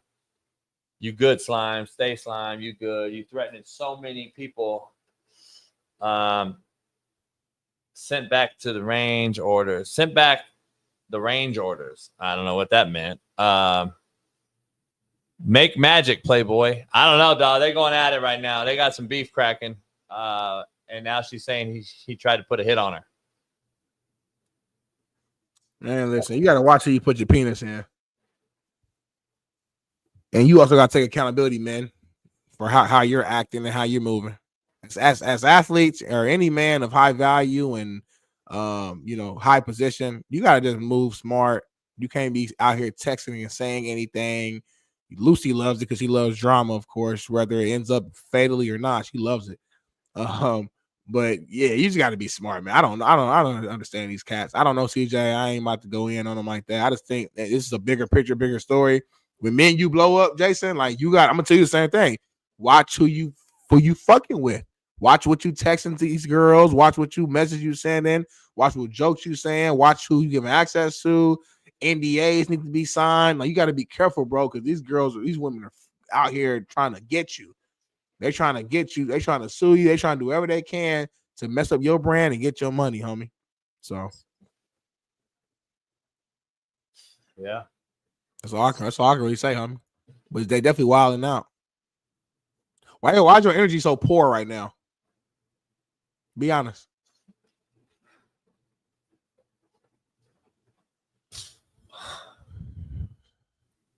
Her mom's white.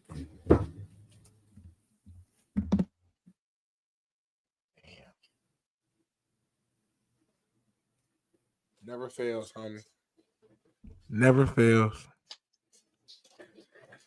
Can we bring the dad back on of the player that committed and threw all the hats on and really brass tacks this and really discuss the white mom? Are you saying I was ahead of the game? It's starting to sound that way, and I hate to admit it, but it's just starting to lean that way. There's a lot of examples of white moms just not doing what they're supposed to be doing, homie. So maybe I can't remember the cat's name. Let's try to get the father back on here and let's have a deeper conversation. And let's kind of show some of these examples and then get his reaction to it. Because I don't know. This is tough, homie. Stressing me out, too. It's Free Game Friday. We got a segment for you. Free Game Friday. Oh. You got a segment for Free Game Friday, from what I understand. Who? Bailey said we have a Free Game Friday topic that you wanted. That I wanted? Then let me see. Oh, shit. Okay, hold on real quick. Hold on, who the fuck is this? Bailey might have to pop up and explain it. I sent this last night. Hold on real quick. Let me see. Let me go here and scroll. Let me see. Scroll. Who the fuck is this? This is some crazy shit though that happened. Let me scroll. I can't even find it. Let me scroll. Who the fuck? Debbie Wood from England has gone viral, earning her the reputation as the world's most jealous woman. She made her husband, Steve, participate in a lie detector test every time he comes home. Oh, that's right. No matter how long he was gone for, she's even gone as far as to ban female images on his laptop, block commercials with women on their television, and constantly checks his phone, bank records, and emails. Oh, crazy, homie. Would you ever? I know you'll never date a woman ever, like in a serious relationship. But if you were ever dating a woman, bro, and she approached you on some like, "Hey, you can't have this, that, and the third," like, what are you doing? Like, how would you handle this situation? Ooh, what was that reaction? That was so bad. What was that reaction? Why'd you do that? That picture. What's wrong with this one? Kind of hard on me. Kind of like gangster picture though. Like he happy as hell. She leaning over like, what? It's my man. What? What? what? Like, she look gangster the way she posed. What? It's my man. He actually looks scared as shit the more I look at his face. He's like, help me now. Look at her, homie. She over there fucking like. I thought it was fucking. When I first saw it, I thought it was a young somebody. Who? You thought it was who? You thought it was who? I thought it was a young somebody. I hope he might say what I think he might say. AJ Hawk.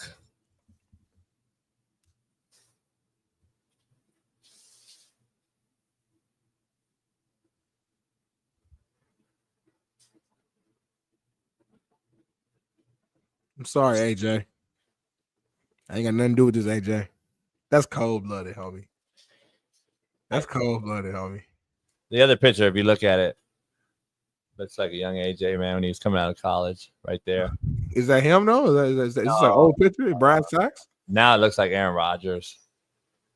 Listen. Are you more mad about how she looks or more mad about the fact of what she's doing? It seems like you don't care about what she's doing. You care about how she looked. Like, if she was a baddie and had these same rules, I still got an issue with it. Because the problem, Smitty, they're related. That's a Cyclops? They're related. That's a Cyclops? Cyborg. Cyborg? Cyborg. I thought it was Cyclops. Cyborg. I thought it was Cyclops. With the one eye? Can you see his hand? Yeah. He got his hand under her hand. Her hand is over the top of his. No, his right hand. Oh, fuck.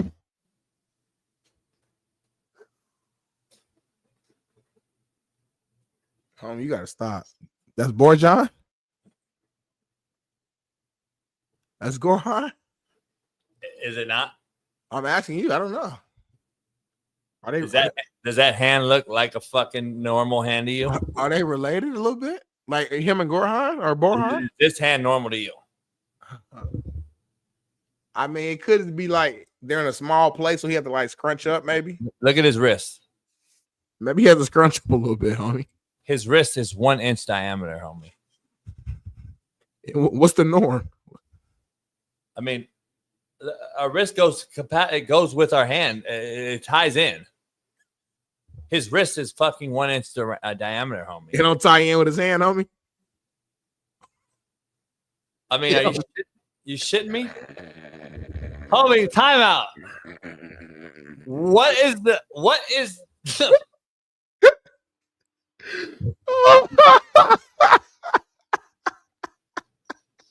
Hey, you going to, it's gonna be a hot place in hell for you, homie, in the corner. It's gonna be a cozy place in hell for you. Nice little lounge seat. What, again, I'm not even trying to like pat myself on the back, but what is the common denominator here?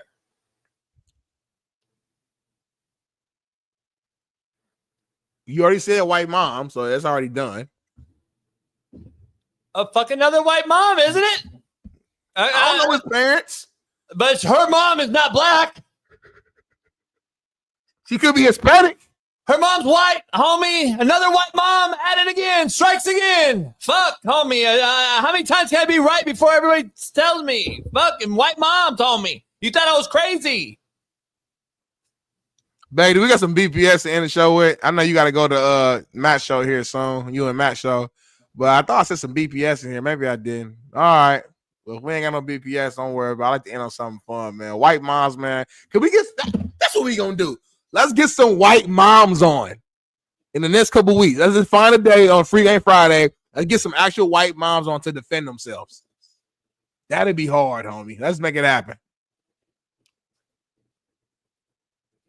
We talked about Caleb Williams. We had Tom on. We talked about Caleb Williams and slowing down practice for him. You missed that. Was it good? Great interview, yeah. Well, we're going to end with some BPS here, and then we're going to end the show and go from there. So I give you 15 minutes. So I gave you 11. We'll do BPS right here. JB will react, and we'll go from there. Hate it when I let a motherfucker see my charge, and then when I ask for it back, a nigga talking about what percent I'm on. Nigga, if you don't get my motherfucking charger back, nigga, this ain't your motherfucking shit, nigga. Fuck is wrong with you, nigga? You needed me, I ain't need you. Fuck you talking about? I don't give a fuck. I can be on 99%, nigga. Get my fucking shit back, nigga. The fuck? Them fighting words talking about what percent I'm on, nigga. Them fighting words. Get my fucking shit back. I don't know if you've been there before. You don't have friends come over your house, shit like that. But in the black community, motherfuckers will ask for your charger. You'll give it to them for like a certain time frame. You ask for it back. And instead of them just being, oh, here, it's yours. They say, hold on, what percentage are you on? Oh, it's my charger. I don't give a fuck what I'm on. It's my shit. That's BBS 1,000%, homie. 1,000%. Had that happen yesterday on the boat. No, you didn't. With Ruben. My homeboy Spree.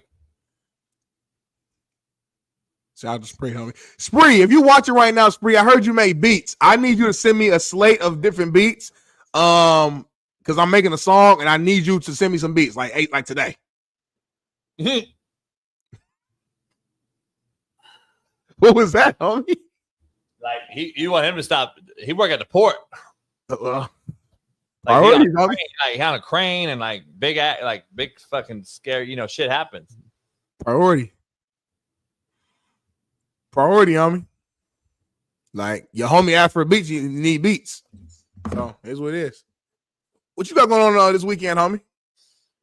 I gotta run across the border real quick tomorrow for a minute, and then you going to Tijuana? No, state border. And Hong then, Kong? I thought you were going to Hong Kong. Okay. Nah, not Hong Kong. But then Sunday, yacht day. Yeah, I'm gonna pull up on you, homie. I'm gonna pull up on you. What time I'm supposed to meet you? At noon. Okay, I'll probably get at 12:30. Okay, perfect. Are you gonna have? Should I bring some snacks? No, I'm gonna bring some snacks for you to help you out because you spend a lot of money. So I'll bring some chips and some hot Cheetos, hot fries, some watermelon, some grape soda. Huh? That's all for you, though. What you mean? You haven't told me one thing you're bringing for the boat. Ruben, has he mentioned one thing he's gonna bring for everyone or just himself? No, I'm gonna bring some chocolate chip cookies, some hot Cheetos, some hot fries, some grape pop, none of us watermelon, some pineapples. None of us eat any of that. What do you mean?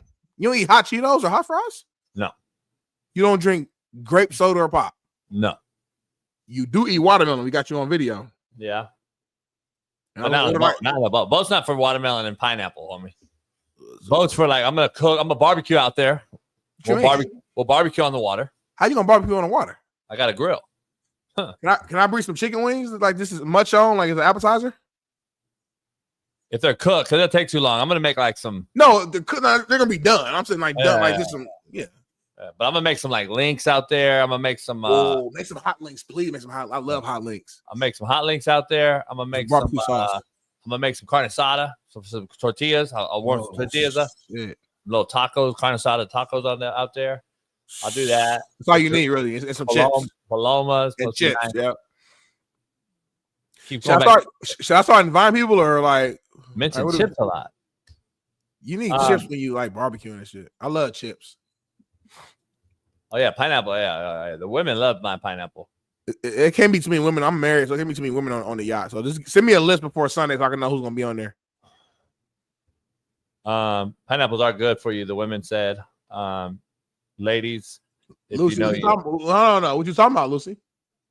Pineapple increases like I know. I want her to say it. I think she's mentioning the flavor. Yeah. Flavor of what? Huh? Lucy nasty to the motherfucker. I told you be the quiet ones that be the nastiest ones. The taste of what, Jazz? See, Jazz is real straightforward. She gonna just say it. But Lucy's freakier than Jazz, contrary to belief. I'm telling you, homie. We're gonna end the show with this. Wow. Jazz don't give a fuck. Hood cat. Don't give a fuck. We'll say whatever. Jazz will like send you like a sex video right now. Her getting fucked. We'll not care. We'll not blink. Anyway, let's end the show with this video right here. This is some more. I don't know if you call this. I don't know if it's BPS or just like LAPS, like some LA shit. If people from LA will know what this means. We'll watch the video and we'll end the show this way. Go ahead and put it in, baby. you discovered Figueroa Street? Yes. Well, I've already known about it, but I never indulged. You know what I mean? Until, the past 10 years, it's been like, it's my kryptonite. How often do you go down there? I go down there at least 3-4 times a week. Yes. I love those young girls. They're beautiful. And it's like they should be on the front cover of a magazine or something. Yeah, there's some beautiful girls there. Man, and a lot of them too, right? Yes, and they love me. They call me OG. I'm there. I'm like, look, hey, just don't mess me over. I will become a regular. You know what I mean? Right. But I'm just so hooked on them to where I can't just have just one. You know what I'm saying? I like all different shapes, sizes, and colors. Is this drug fueled?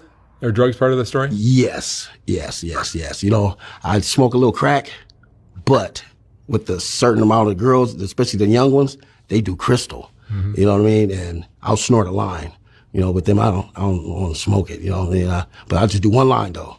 That's all it takes. You know what I mean? And we having us some fun. And they don't ask for the money till it's time to go. Usually they'll ask for the money up front. Yes, but since they see me so much, it's like, oh yeah, and they get satisfied, and because they tell them don't mess with black people, so so you've overcome that. Yes, I act like I'm Cuban or something. You know what I'm saying? You built Speak trust. a little Spanish too. When I started, I took Spanish 1 and 2 in high school, so Barry. you know what I'm saying, I can get away with making them think I'm JB, where you at, homie? What street is it? Figueroa. Can you show the spelling of it? But they spelled it like Figueroa. I know. That's not how you spell it at all. Figaro. Figaro is how they spell it, but it's Figueroa.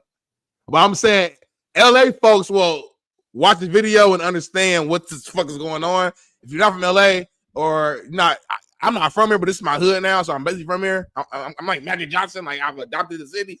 I know the fuck goes on Figueroa. You know what I mean? So I just saw this shit. This motherfucker said, yeah, I snort a little crack. And he said like it wasn't nothing. Like it was a cigarette. Like it was just regular shit.